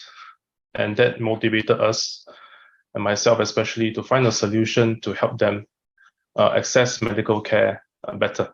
And that's why we went into Indonesia and decided to open a representative office to lower the risks and also, of course, make things happen faster and work with a healthcare partner over there. I think working with a healthcare partner or any partner in any industry over there in Indonesia is the most important thing a company can do, whatever industry it may be. And being willing to, in a sense, be focused on what we can offer to them rather than looking to gain things or looking to see what we can take from from the market only. So when we went there, we actually developed a unique model where we were willing to refer our patients over to them for care instead of, let's say, for patients who perhaps can't afford to come to Singapore or maybe have run out of funding or insurance. We will facilitate them to go over to our partner center in Jakarta. And even though on the outside, it may seem that, oh, aren't we losing, so to speak, patients to them? But I believe that in doing this, we will help to gain the trust and also potentially open up in the long term a much bigger market, because we'll be able to address markets in Indonesia itself, a middle market who may not be able to come to Singapore but can afford something in Indonesia. So in terms of war stories, I guess it's really I would like to highlight the importance of talking to as many people as possible. As an SME, we don't have the resources to put in a lot of money, especially at the start. So it was very important that we found the right partner as far as possible and manage the risk that way. But once we do, it's important to really focus and work only with that partner and gain the trust from there onwards. Yeah, thank you. Thank you, Pak Benjamin. And we are going to explore a bit more later about your experience and your war stories. Maybe after a while, you'll warm up and maybe share a bit more, juicy stories. And the reason is only so that you can share with, participants here who were thinking of coming into Indonesia. And I think you mentioned something very well of having a very good collaborative relationship with your Indonesian partner. But of course, we'd like to hear more and also dig deeper about your business decision, otherwise, or maybe PR decision, like you said, maintaining relationship, and why you see Indonesia being a critical market moving forward. Thank you, Benjamin. We'll get back to you after this. Now moving to Pak Alan. Pak Alan, well, same question as with what I've asked to Pak Benjamin Tan. If maybe you can tell us whether your business has any presence in Indonesia yet, and if you do, tell us a little bit more about why you set up in Indonesia in Jakarta, and if you do not, maybe you can also tell us if this is a place you would consider. Maybe share with us why you would consider or not consider investing in Indonesia. Over to you, Pak Alan. Thank you, Pak Bintang, and selamat sore, everyone. Just a bit of introduction first to RentalWorks. We are a sustainable technology lifecycle management provider. In that, what it means is that we provide end-to-end management of IT devices from cradle to grave. So that would include, of course, a couple of elements, include element of rental, include the element of refurbishing, and finally include the element of repurposing. So we started already for 16 years in the market based off in Singapore and Malaysia. This last year, we expanded and opened our office, operating office in Jakarta. And I have to say the journey to starting our business in Jakarta, to be honest, there were a couple of challenges. Of course, like any other country, going into any other country, understanding the culture, understanding the rules, that was always going to be something that was to be expected. So no surprises there. We went through that notion of gaining our knowledge, doing a lot of market research in terms of how the market will be able to accept IT devices on a rental basis, and also on the fact that they do not own the device, because that's what the whole premise of device as a service is. And of course, educating them, right? A lot of education required on why they should do that, from obviously a cost perspective, right down to a sustainability perspective, where the circular economy approach really comes into play, right? Because the device always gets extended, always gets reused. So from that sense, I would say things that helped us make this journey smoother was, of course, a lot of local partners, a lot of local sharing from our friends in the legal industry, business consultants, of course, also friends from the trade associations in Singapore, likewise also the trade associations in Indonesia. And we really went all out to understand from them, spend a lot of time, a lot of effort learning for at least, I think, a good 6 to 8 months. And then finally, the process itself of getting the business started, of course, we thought we knew most of it, but actually, when we actually got to the ground, it was still at least a good 2 to 3 months that we had to learn again. But echoing what Pak Benjamin said, the local partner, the local involvement is very important, and you know, that is the key, at least not to success yet, but the key to starting well in Jakarta, at least for us. Thank you, Palan. And I think it's a common theme, like you said, having the right guide, the Sherpa, and navigating Indonesia with all of its intricacies and you know, interesting ups and downs is very important. Thank you very much, Palan. We'll get back to you again with more questions after this. Now moving to Ibu Mandy. Ibu Mandy, same question. Maybe if you can explain to us or tell us a bit of your story in this part of the world, in Indonesia, and whether DIC has any Indonesian presence or not, and you know, is this something that you're considering? If not, again, share a little of maybe war stories, experience about doing business in Indonesia if you already have. Over to you, Ibu Mandy. Yep, thanks, Pak Bintang. Yeah, and good afternoon, everyone. So a bit of introduction on DIC. DIC is a diversified chemicals company headquartered in Japan and operating in more than 60 countries. So we are a leading manufacturer of printing and packaging inks, organic pigments, and PPS compound in the global market. We have our APAC headquarters in Singapore. So from Singapore, we manage operations in 12 countries in APAC. And one of it is Indonesia, one of our largest market in the APAC region. So in Indonesia alone, we have 3 manufacturing plants in Indonesia. And these manufacturing plants are owned by Indonesian Limited Liability Company. I think just now we talked about PT-PMA. And in return, these PT-PMA companies are owned by DIC, which is a foreign investor. Yeah, so the reason why an MNC like DIC chose Indonesia as a market to set up a wholly owned subsidiary, I think some of these have been shared by Mr. Kelvin.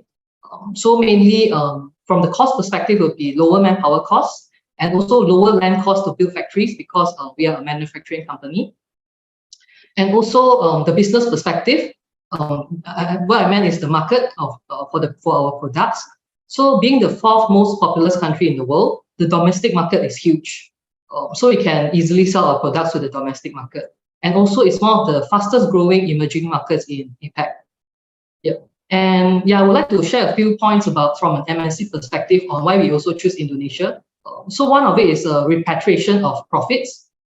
So the Indonesian government has the legal framework in place to ensure the right of foreign investors to repatriate profit from Indonesia back to home countries.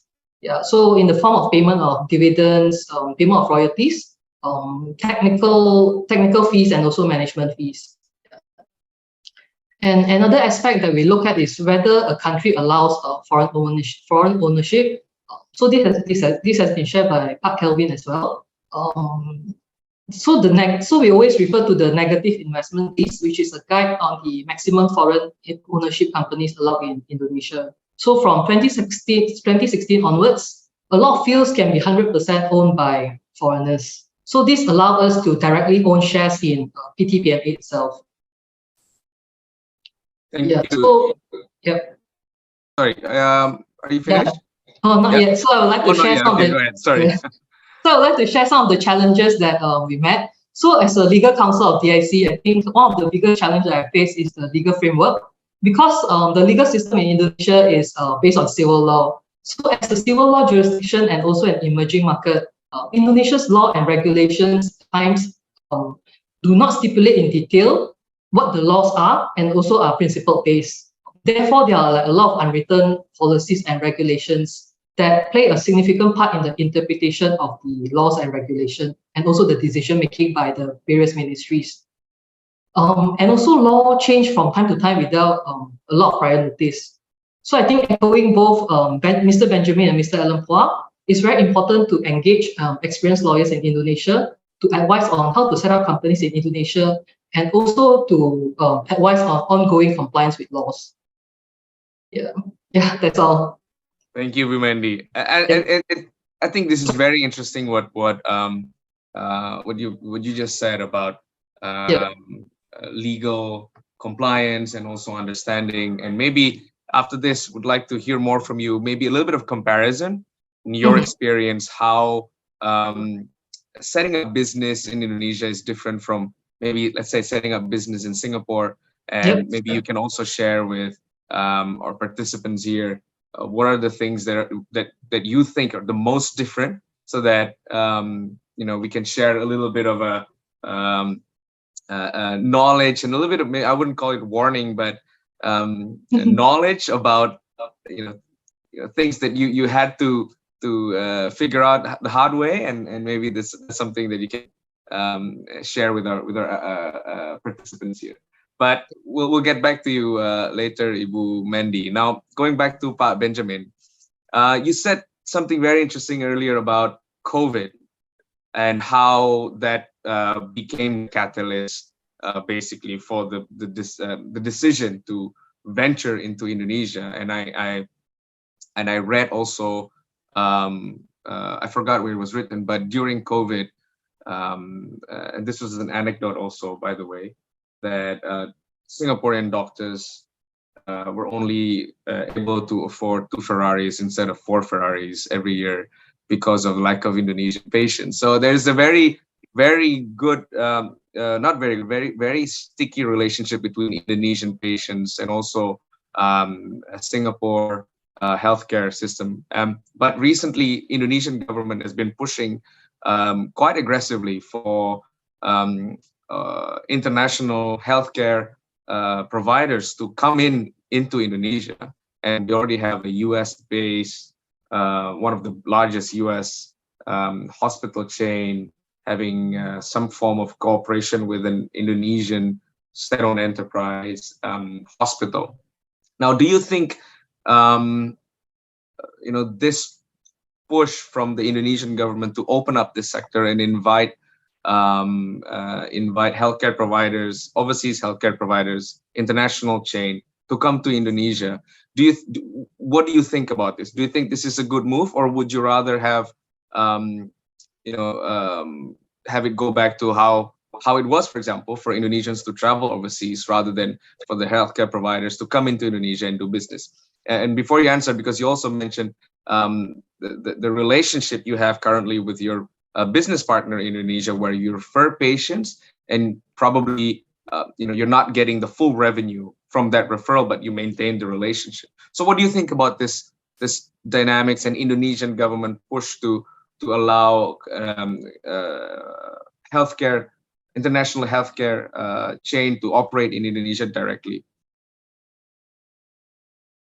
I think it's interesting because I was just at a seminar last week organized by the Enterprise Singapore, who invited the Indonesian Ministry of Health. So there were decision makers from there as well. So they actually flew all the way down to Singapore to explain further on what the government was doing and trying to attract, I guess, Singapore medical community and industry to be more active over there. I think to your question, I think firstly, for us as an organization, we always think of the patient first, regardless where they are. And honestly, before COVID happened, it was really status quo. And the patients were flying in as usual, business as usual. With regards to, there were always talks of, Indonesia opening up to foreign doctors coming in as well. This is not the first time it was mooted, but I think this time they are quite serious. In the past, this idea was mooted, but I think the IDI or the Indonesian Medical Doctors Association was really against it. But for us, I think we are going in regardless of how the regulations are, because honestly, it's out of our hands. And if we wait for favorable conditions before moving in, I think we will be somewhere else, or we'll be waiting indefinitely. Because in business, we believe there's no such thing as a perfect time.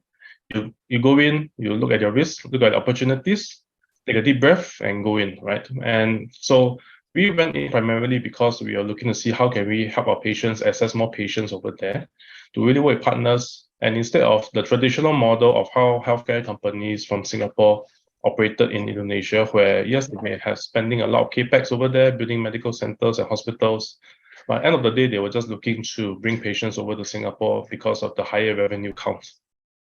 But for us, our intention was clear from the start. Go in, work with the partners, and look at the local Indonesian market, rather than being too focused on trying to bring patients to Singapore. The top 0.01%, they can go anywhere in the world anytime they want. They can go to US, Germany, Japan, wherever they want in the world, Singapore, of course. And that market will always be there. And but everyone is looking at that same slice of the pie. Again, for us, when we went in, our intentions were clear. We wanted to work with a local partner. If we can add value, then that's great. If not, then we were happy to just remain as status quo. But I think going in, being clear of what you can offer to the local market, to your local partners. And again, for us specifically, we were also very clear in healthcare. If it cannot be done in Indonesia, we also will not force the issue. And we have to maintain the healthcare medical standards as well. If it can only be done safely in Singapore, that's what will be our recommendation. And it's not like we're trying to do everything over there regardless. So I think with regards to regulations, our intentions were always to go in regardless. I think if it happens and the community is more open to foreign doctors coming in, I think that would be great, of course. But it's not surprising because the Indonesian economy in the last 5 years has been so progressive. But again, going in, regardless of the regulations, see what value we can offer to them. Look, what value can we offer to the local medical doctors, rather than going in and thinking, we know everything, you guys don't know anything. And I think that's totally the wrong attitude to have. I think if you go in with that attitude, regardless of the regulations, people will be more happy to work with us. Conversely, even if the regulations are more open, we're going with that sort of a wrong attitude, I don't think you can even find one person willing to work with you. Thank you, Pa Benjamin. And I think you highlighted something very important about the attitude of and the mentality of coming into or investing or coming into other countries and doing business there. Yes, you want to make money, but also at the same time you need to adapt to how things are done here, and maybe change a little bit the business model and be more flexible. And like you said, things that you can do in Indonesia, you'll do it here. Things that you cannot do, you will not force it. So it's a matter of balancing between business interests and also at the same time practicability, and also staying true to your vision, business vision and mission, but also at the same time not forcing something that if, for example, you know how to do it in Singapore doesn't mean that you can do it in Indonesia. Thank you, Pak Benjamin. Now, Pak Alan, similar line of questioning. For Pak Benjamin, it was healthcare, which started because of COVID. There was a real demand for that.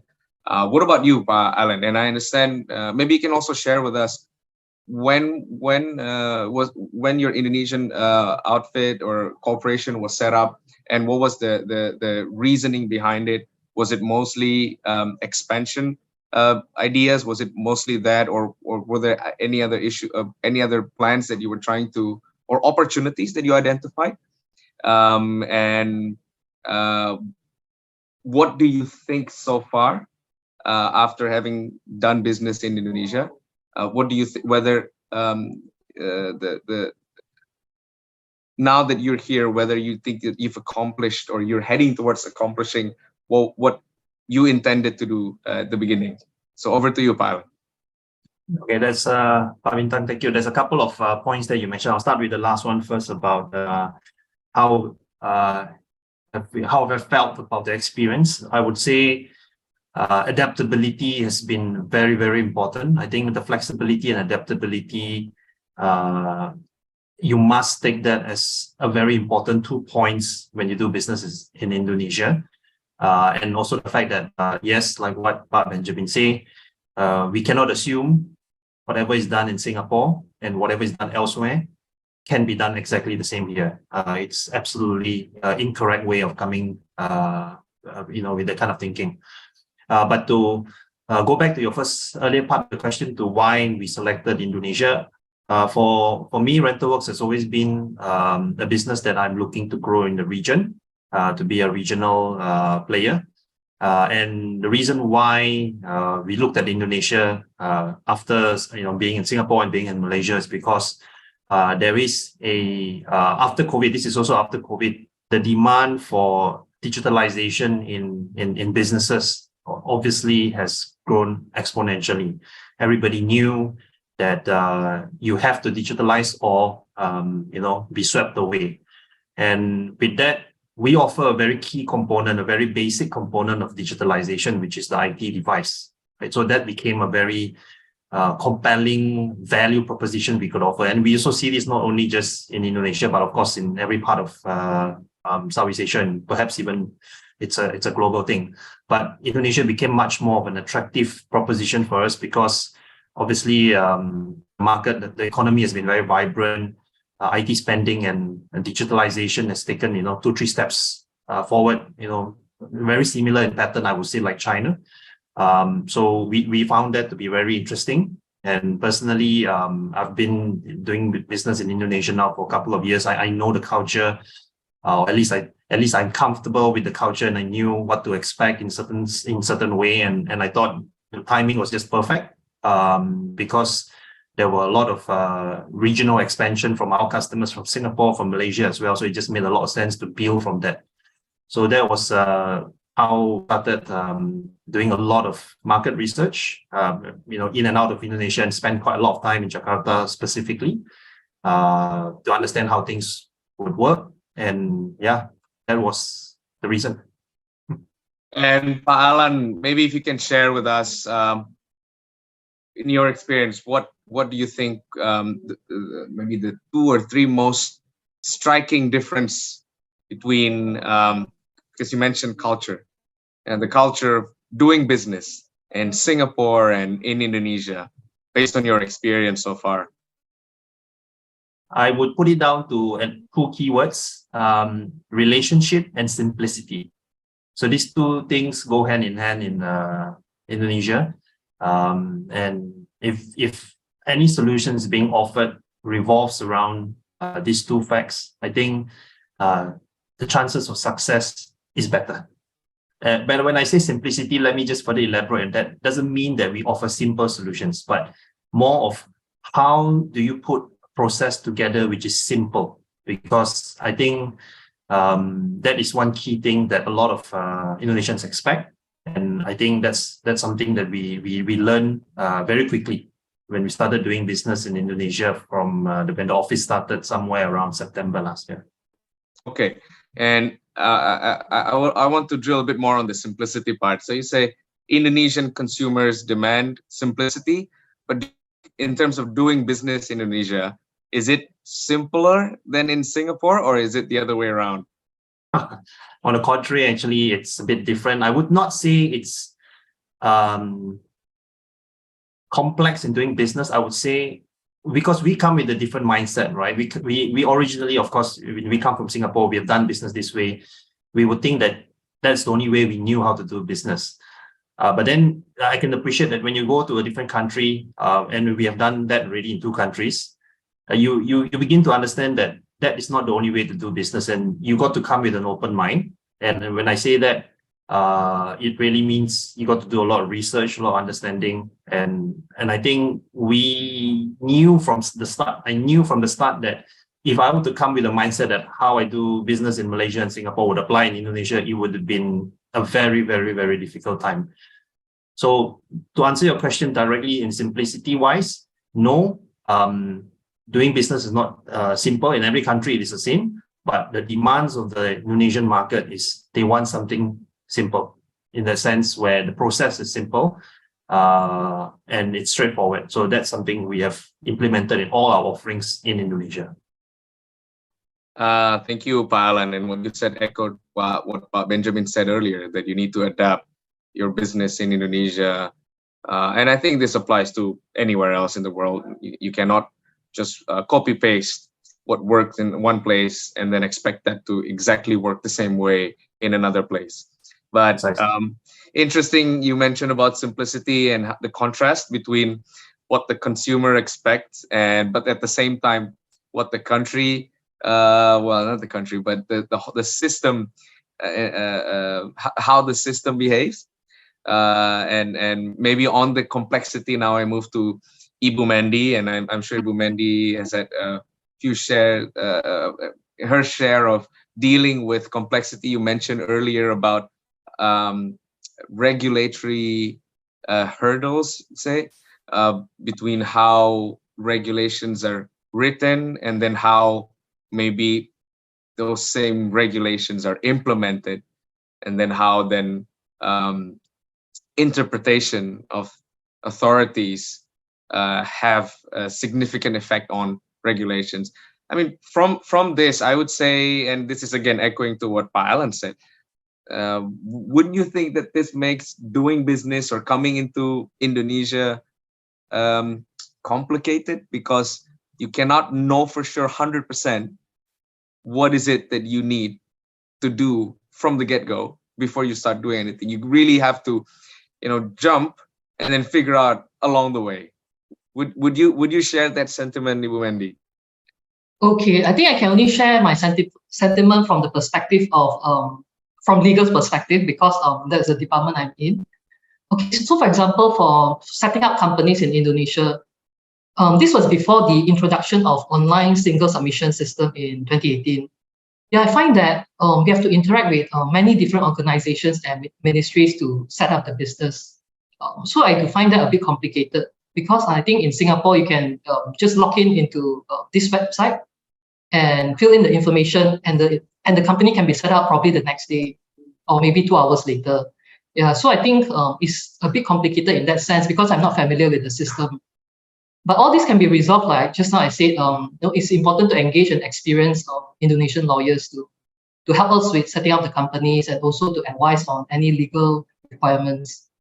And also, I think Singapore is a common law-based system. So how to interpret statute is, we'll base it on case laws, like all the previous case laws, on how to give meaning to certain words in a statute. I think Indonesia is a bit different because there are statutes, but you don't really follow case laws. So a lot of doubts on how to interpret certain wordings in the law. And there are also a lot of unwritten policies. Yeah, but I would view that, I mean, these challenges, sorry. So I mean, despite all these challenges, I do think Indonesia is still a great place to do business. I mean, the challenges should not discourage investors from investing in Indonesia, but serve as an overview on things to watch out for. So a lot of things can be resolved by working with a great partner in Indonesia, and a lot of discussion with the partners to understand the local culture, the local laws, and what is required. Yeah. Thank you, Mandy. And do you think now? Well, the Indonesian government have made, I think, great strides in yes, I do agree. Yeah, doing business. So do you think? Well, your experience, maybe this was before all these systems were implemented and all the restrictions, a lot of the restrictions were lifted. Do you think now doing business or setting up here, vis-a-vis the regulations, do you think it's much more simpler now? Yes, much more simpler now. Yeah, much more simpler now with the online submission. Yeah. So I think for everyone here who's interested in coming to Indonesia, it's important to understand that there are difficulties, but like Ibu Mandy has said, things are getting a lot more easier. And I can say, from my own experience as well, for example, setting up a company in Indonesia takes almost same time as setting up a company in Singapore, if you count the bank opening process time and all these things. So we're not that far behind. But yes, there are a lot of things that need to be fixed to make things better. But it's a work in progress. Yeah, I would say it's a tremendous work in progress. Yeah, I mean, we have Indonesia has achieved a lot in a very short time. In terms of ease of doing business, yeah. And I hope that the sentiment is echoed by Pa Benjamin and Pa Alan as well. But we'll get to the gentleman after this. So, Bu Mandy, moving outside from strictly legal discussion, more onto the business side. Yeah. Do you think that your decision or your organization, that DIC's decision to have an Indonesian business, do you think that was a good decision, considering that? Yeah. Oh, okay. Of course. I mean, considering that I would imagine that you had to put up, significant investment because it's a manufacturing business. But do you think it has paid off? Yes, of course. I mean, it's one of our most profitable companies in the Asia Pacific region. Yeah, because I think the market is really huge. So you don't even have to export outside. You can just serve the local market, and it's already huge enough. Yeah, I think that's a very important point. Yeah. Yeah. Well, for comparison, since we're talking about Jakarta as well, the total population of Jakarta is about 11 million. I stand to be corrected by my friends here from regional government, but around 11 million. And I think it goes higher during the day because we have satellite cities. And if we compare that to the population of Singapore, for example, that's half of the total population of Singapore. So you're right. The size itself is just tremendous and opens up a lot of possibilities. Yeah. Yeah. Thank you, Ibu Mandy.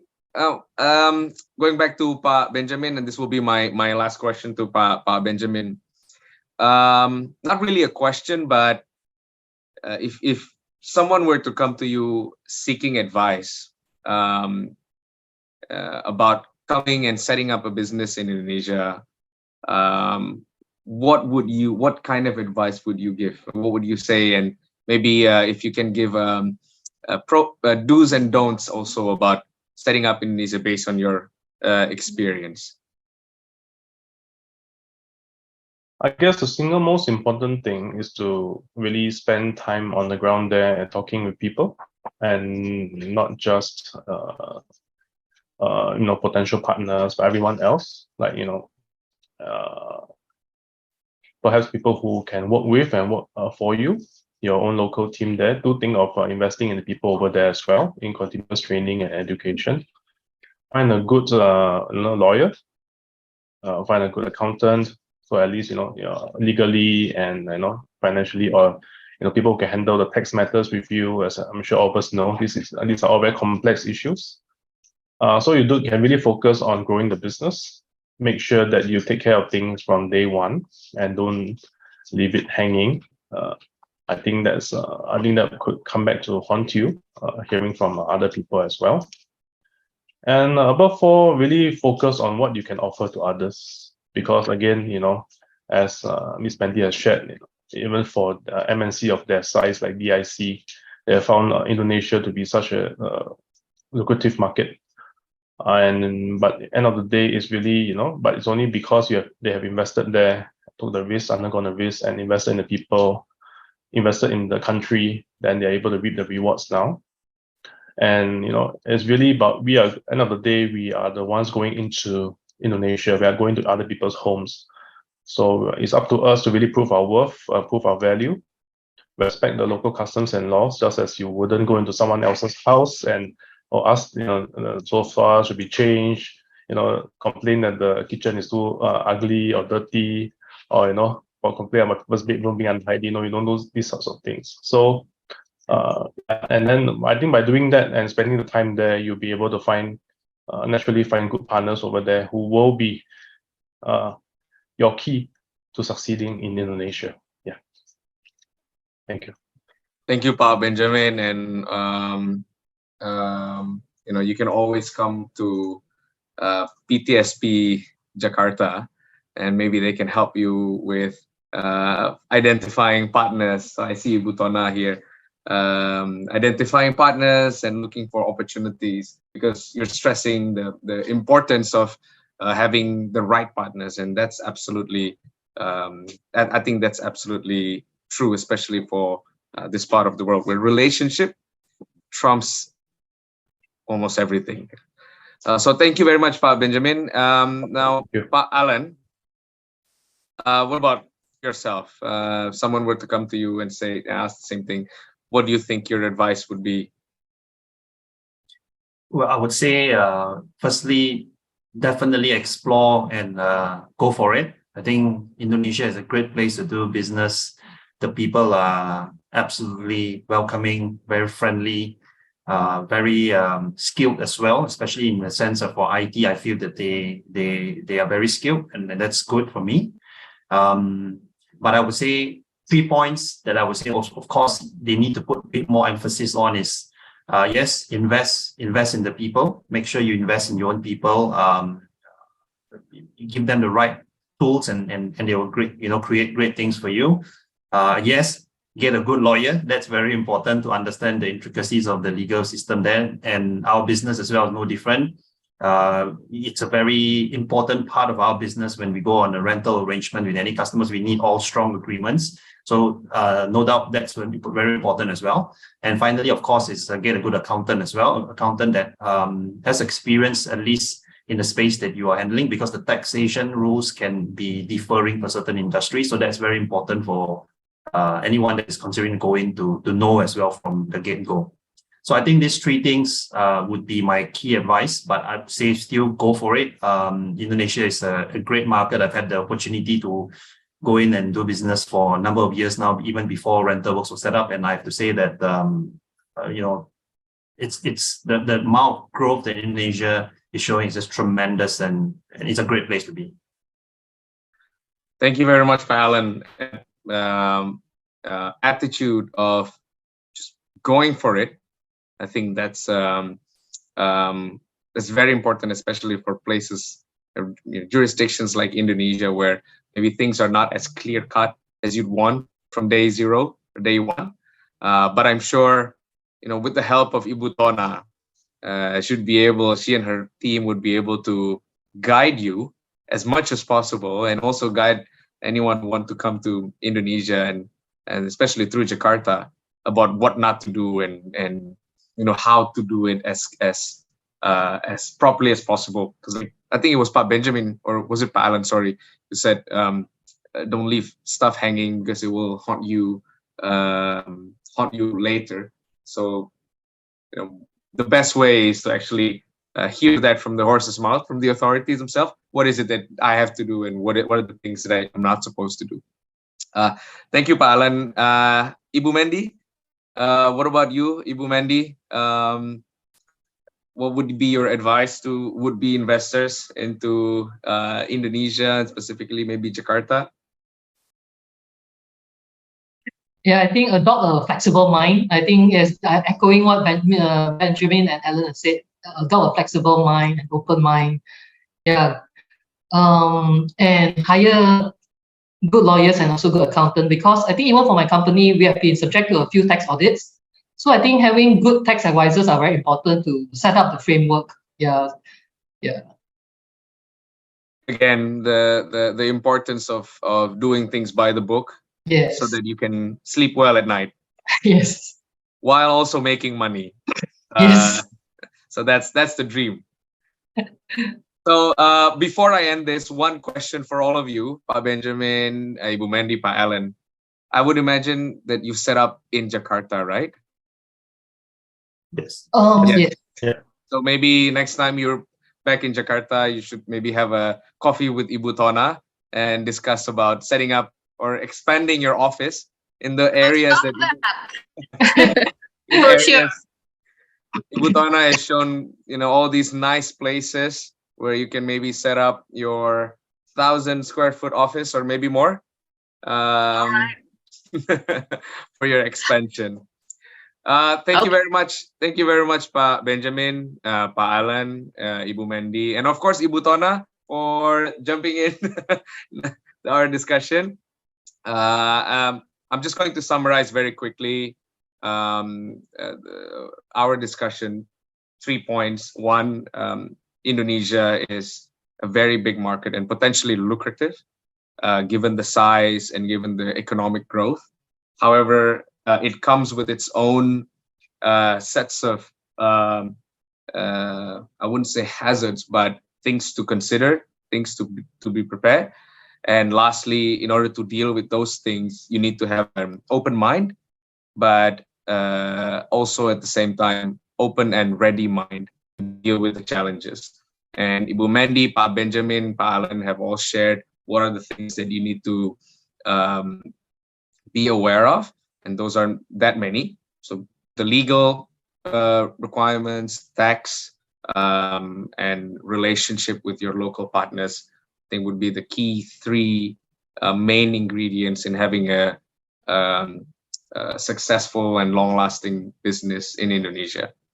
Again, thank you very much, Pak Benjamin, Pak Alan, Bu Mandy, and Ibu Tona. And I would like to conclude the fireside chat, and maybe we can now move to the question session. I'll hand over the question from the attendees, yeah? So I can hand over the mic, the virtual mic, back to Ibu Edwina for the question session. Or do you want me to moderate the question session as well, Ibu Edwina? I think you can moderate it if it's okay. Okay, it's fine. It's fine. I'll send a separate invoice for this. Thank you. Joking. Okay. All right. So now we'll move on to the questions from participants, and I have 2 questions here. One directed to Ibu Tona, and one directed to Pak Anil. We'll go with a question to Ibu Tona first by our attendees, Pak Muhammad Rido from Eco Water Technology. The question is, they are interested in investing in clean water and wastewater treatment in Jakarta. And is this something that you can guide them to, or maybe there are ready opportunities for them to consider? Maybe any more information that you can share with them, whether it's open or it's closed, or whether they do a joint venture or a cooperation with local business. Over to you, Ibu Tona. All right, thank you, Pak Bintang. Thank you for the questions. Answering that, actually, for right now, we don't have a ready-to-offer projects regarding clean water and the wastewater, but we do have 2 operators, PD Pamjaya and PD Paljaya. Those are 2 our regional-owned enterprise. I can connect you to them. Right now, our focus regarding wastewater is the expansion of the network of the pipeline, and it will be under the public-private partnerships. So we're going toward that direction together with the Ministry of Public Works. And so the project is not ready to offer and not in the form of joint ventures, etc. The other one that you can look into is the development of hazardous waste treatment plant. This is new for us, for the PD Paljaya as well. It's new. So currently, every hazardous waste is treated by private sectors, business by business. But PD Paljaya is they just initiating and going to that business. But for the first phase, the budget will be handled by the government budget, by the APBD.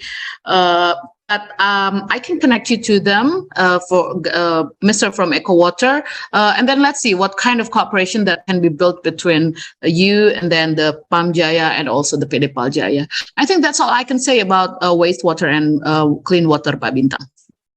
Thank you, Ibu Tona. Maybe I can also invite Pak Muhammad Ridho. Pak Muhammad Ridho, can you say hi to Ibu Tona directly? Maybe you can discuss opportunities after this. I don't know if Pak Muhammad Ridho is still here.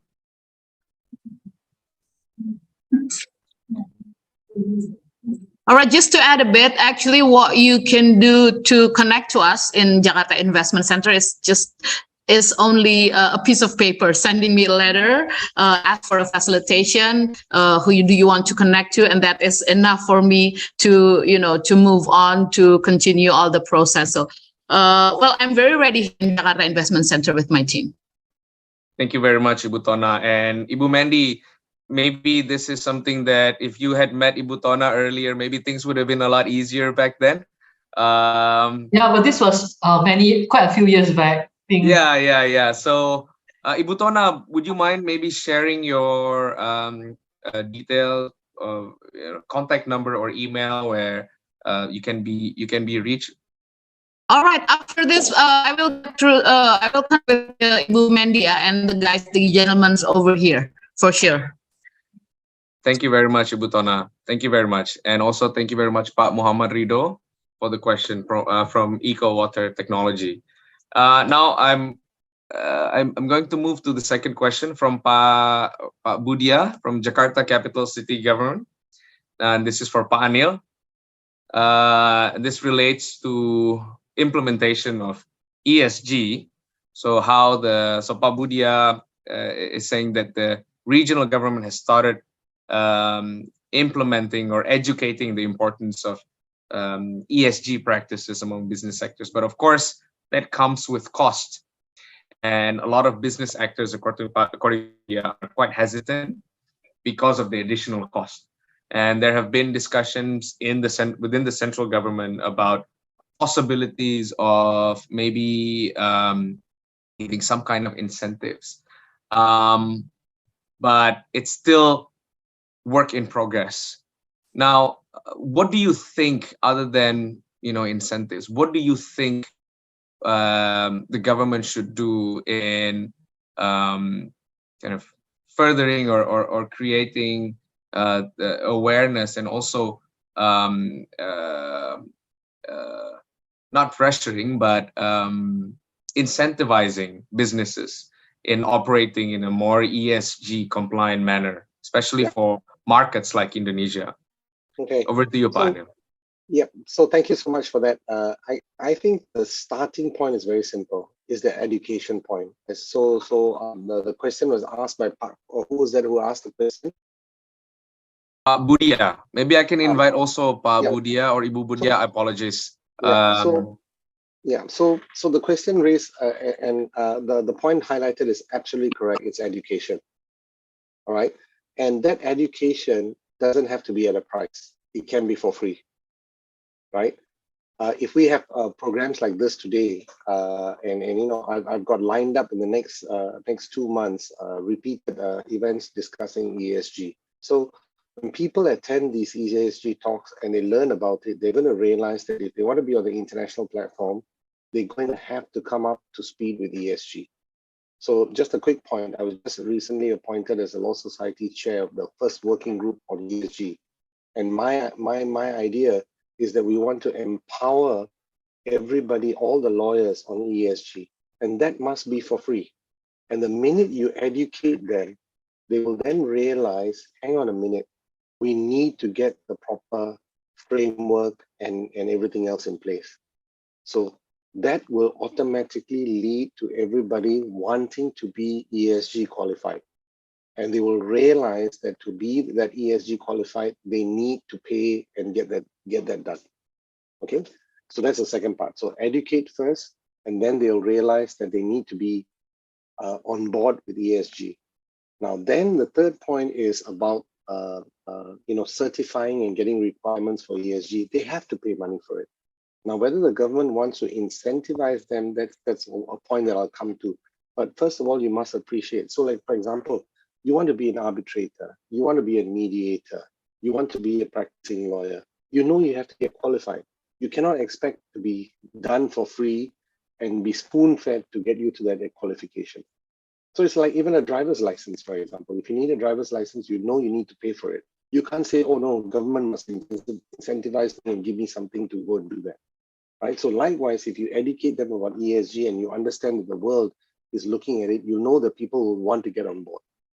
Now then, the government giving them grants, maybe they could look at grants, education grants and framework grants and all those kind of things. So if you're a company that wants to get onto the to be ESG qualified and be able to sell your products on an ESG platform, maybe you go through the government agency and you get some grant done. That one is up to the government. So like in Singapore, we have different grant schemes that allow you to get onto certain platforms and you get funding for it, right? So what exactly the government does, I think the government has to think about it, or the regional body must think about it. If they want to raise their economy, they definitely need to get onto the same platform. And to raise that economy, they must think about how I can help the people, right? So I don't have any foolproof answers, but it is these three things. First, the education must be for free, to educate them. And the minute you educate them, you empower them and they'll realize they need to be on the board. And then the third is how to get on board. And that maybe the government needs to put a framework and some grants in place, right? So I hope I've answered that question. Please, the one who raised the question, have I answered or do you have a follow-on to that question? Thank you, Pak Anil. Yes, inviting Pak Budia to maybe have follow-on questions or maybe comment from with respect to Pak Anil's response. But now I want to ask a question, Pak Anil. You mentioned education and government involvement to a certain degree. Yeah. We would like to just know more about how things are done, for example, in Singapore. Yeah. And maybe you can share examples how Singapore has done with the ESG initiative, and for example, how education is done over there, and how government involvement is done, and what is the acceptance rate and the execution rate of the businesses in Singapore today. So it's very early stages at the moment, right? Let me just give you an example because of the Law Society involvement. Let me give you the example from that point of view. The Enterprise Singapore that deals with companies going overseas and overseas companies coming into Singapore has got in touch with the Law Society of Singapore and asked Law Society of Singapore, what are you doing to empower your lawyers, right? For two things. One, to make sure that the law practitioners themselves are ESG qualified, and two, for them to advise on ESG. So the Law Society is then putting a framework in place. So likewise, the regional organizations reach out to the industry of commerce, industry of construction industry, for example, and all that, and tell them, what are you all doing? Can we work together and come up with a framework for educating people, right? And because ESG is such a buzzword and you hear every month, almost every month. I mean, I'm lined up for the next 2-3 months on ESG topics, right? And so people start to hear that and people start to want to be educated. So getting a system in place of education is very easy. It's like today's session, right? I mean, we spoke about different aspects, but you also realize that the part about ESG and getting on board with ESG is such an important thing, right? But it's a simple, so you're all thinking about it is in itself working towards educating everybody, right? So what the regional authorities can do is this: reach out to the construction industry, reach out to the commerce industry, reach out to the this chamber of commerce, and ask them, what are we doing about educating everybody on ESG? And that education part must be free. And it's very easy to have free, because if we do sessions like this, and you saw my deck of slides, right? What I've done is that I put the information that you can go back and read about it, right? So once you get past that hurdle, everybody says, oh, hang on a minute, it's important. And how important is ESG is very simple. It's like in any contract in the future, from now on, you're going to see that there must be clauses in there that satisfy the requirement of environmental, satisfy the requirement for social, and satisfy the requirement for governance, right? And it may not be mandatory. It might be just best endeavors. We will do our best endeavors to make sure that we comply with these things. The minute a contract shows that, people internationally and in Indonesia will say, I like these people. They're paying attention to what's important that's happening around the world. So it's one thing leads to the other, right? And it's a collective exercise. It's almost like pressing the dotted lines, and you'll get there, right? And that's it. Make Thank sense? you. Yeah, well, I mean, thank you very much, Panil. That's very, and I hope our friends here from Jakarta Regional Government can also took notes and get ideas from what you said earlier. But I think the common theme is that it's still early stage, even for a country like Singapore. There's still a lot to be discovered in terms of what's the most efficient method of doing, but I think there are a lot of ways. Yeah, there's a slight difference. In Singapore, there are regulations and guidelines, so there's a whole lot of acts in place, right, that deals with ESG requirements, and listed companies are required to make mandatory disclosures. Eventually, they're going to make other companies and organizations also mandatory. So we are far ahead in that sense, you see. Yes, and maybe that's one area that we need to learn as well. I understand the Indonesian government has started to issue regulations with respect to ESG implementation, but of course, because of the size and complexities in Indonesia, it's a lot more challenging to implement, I suppose. But you mentioned something interesting, Panil, about how maybe how regional government can then take steps to encourage. And I would imagine, and if I may direct this next question to Ibu Mary. Hi, Ibu Mary. Because your topic is about transformation, sustainable spatial planning, which has a lot to do with setting an example and also having a kind of a framework, a practical framework that is translated in spatial planning that works from ESG perspective. Now, is that maybe Ibu Mary? I know you've given a very detailed presentation, but Ibu Mary, maybe if you can give us a kind of a very simple summary about what transformation has the Jakarta regional government done in nudging businesses towards doing business in a more sustainable way? And do you think that it has worked as intended so far? And sorry, Ibu Mary, for jumping the question. I see we still have some time. I think we can have a discussion. Thank you, Ibu Mary. Yes. Okay, Pak Bintang, maybe transformation about spatial planning in Jakarta, more than flexibility on the land use regulation, and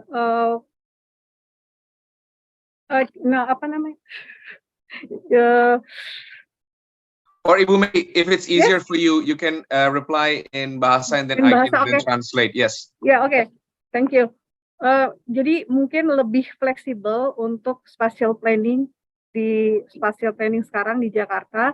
Jadi semua kegiatan itu bisa dilaksanakan di semua zona gitu. Nah, nanti ada ketentuan untuk syarat-syarat di dalam aturan spatial planning-nya. Seperti itu kira-kira Pak Bintang.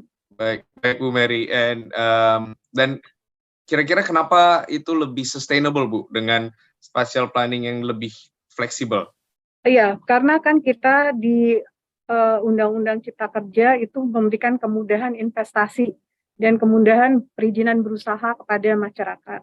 Artinya karena kita sebagai pusat investasi di Jakarta ini sebagai pusat investasi dan untuk Indonesia gitu ya. Jadi kemudahan-kemudahan itu kita berikan. Sehingga nanti terkait dengan yang kita tekankan nanti adalah dari sisi pengawasannya terhadap izin yang kita keluarkan. Harusnya seperti itu. Jadi kemudahan itu yang kita berikan sehingga nanti ketika ibu kota juga pindah, kita juga tetap menjadi pusat pergerakan ekonomi untuk Indonesia gitulah. Kira-kira. Jadi artinya sekarang land use jadi lebih fleksibel. Lebih fleksibel dibanding lebih dulu. Fleksibel, ya. Mungkin lebih fleksibelnya misalnya yang tadinya hanya untuk industri.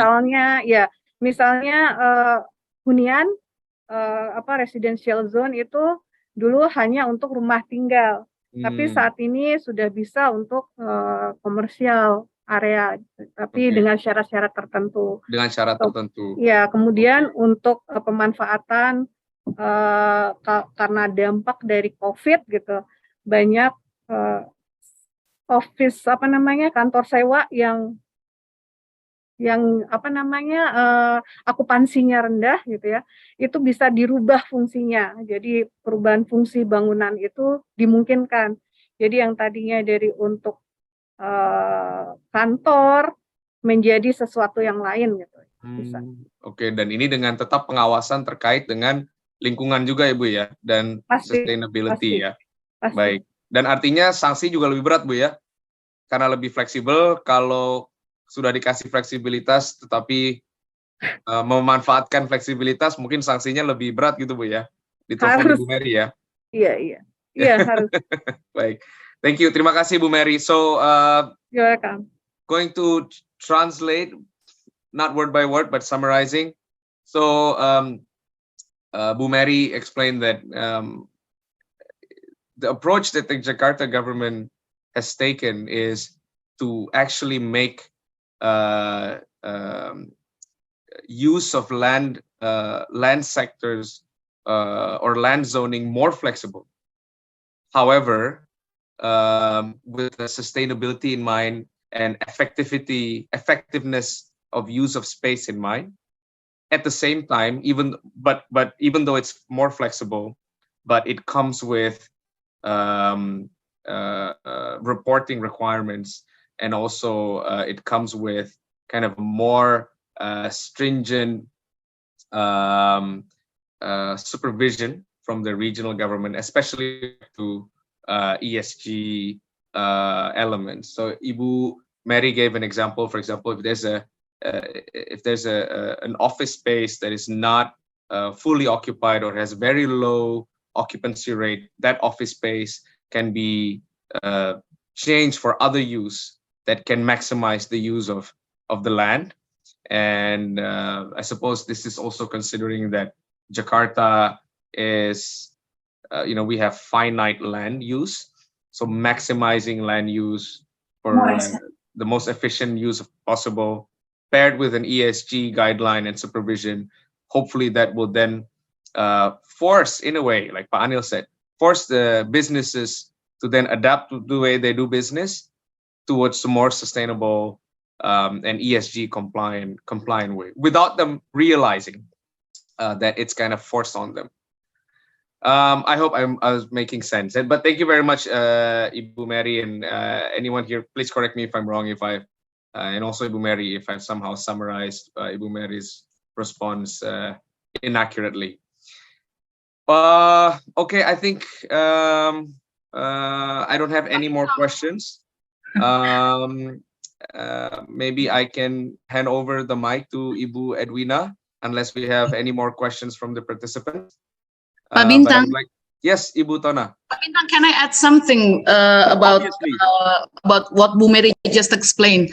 I think I can add that those flexibility especially is focused on the not on all Jakarta area, of course, but the new detailed spatial plan is focusing more on the what we call over and over again the TOD area, the transit-oriented development. So in the radius of 800 meters or so surrounding of the transit stations, all the flexibility is being applied, and it's different from the old detailed spatial plan. Those flexibility for the investors in terms of the floor area ratio, and then also the changes of the land use is applied on those nodes actually. So having that in mind, the sustainability that we're talking about is not only from the what the burden for the city in terms of the natural resources, etc., but also giving the sustainability of economic, because the business can be going on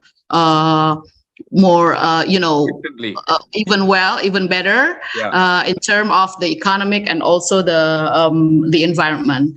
I must add that. I think so. People don't get mistakenly with. People will think that all flexibility is applied on all Jakarta, but actually it's not. It's just on several nodes that we're focusing on, and those are as the transit stations. Thank you. Thank you very much, Ibu Tona, for the additional comment. And of course, with a more flexible use of land, but keeping in mind what Ibu Tona said, there's more opportunity to invest in the retail space, more opportunity to invest in residential space in areas where maybe previously it was not possible to do so, right, Ibu Tona?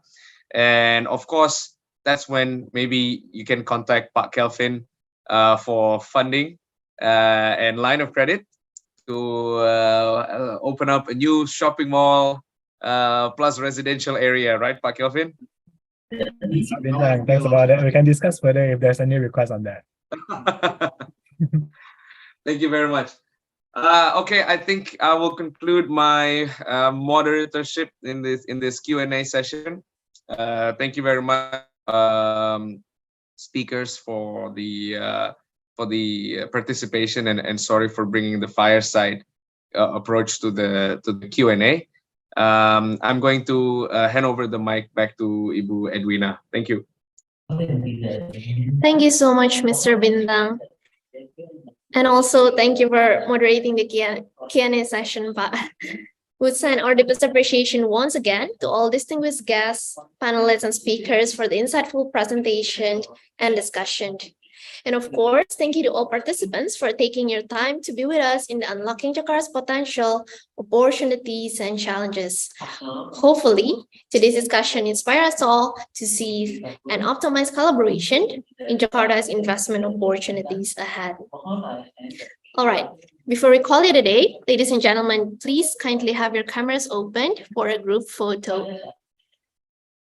In a count of 3, we will screenshot the screen in sequence. 1, 2, 3. Thank you. Ladies and gentlemen, please allow me to share a bit of information that our discussion today is a pre-event of the Jakarta Investment Forum 2023. And please allow me to share a glimpse of what the Jakarta Investment Forum 2023 event will be like, that are open for potential collaborators, that are open for participants to register to the JIF 2023.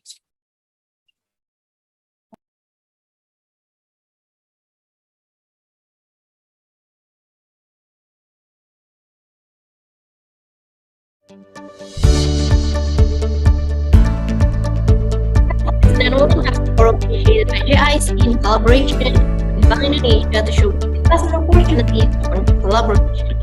We welcome you all to join us in the upcoming JIF exhibition in July 2023 at 1 hour meeting Jakarta's ROE. Acquisition will be taught by JIF plenary, where we'll have plenary discussion, workshop, thematic discussion, and project groups that will be held on August 20th.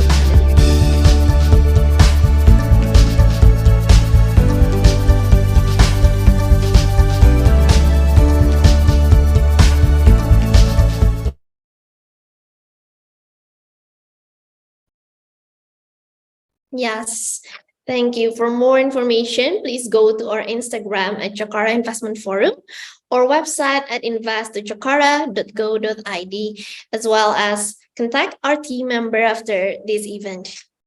Once again, thank you to all panelists, guests, and participants for joining us in unlocking Jakarta's potential, opportunities, and challenges. Also, a very special thanks to China ASEAN Business Alliance and Jakarta Investment Centre for conducting this insightful discussion. See you at our next event.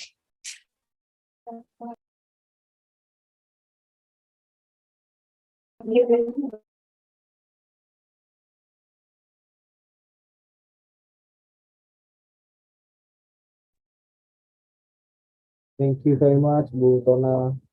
Thank you.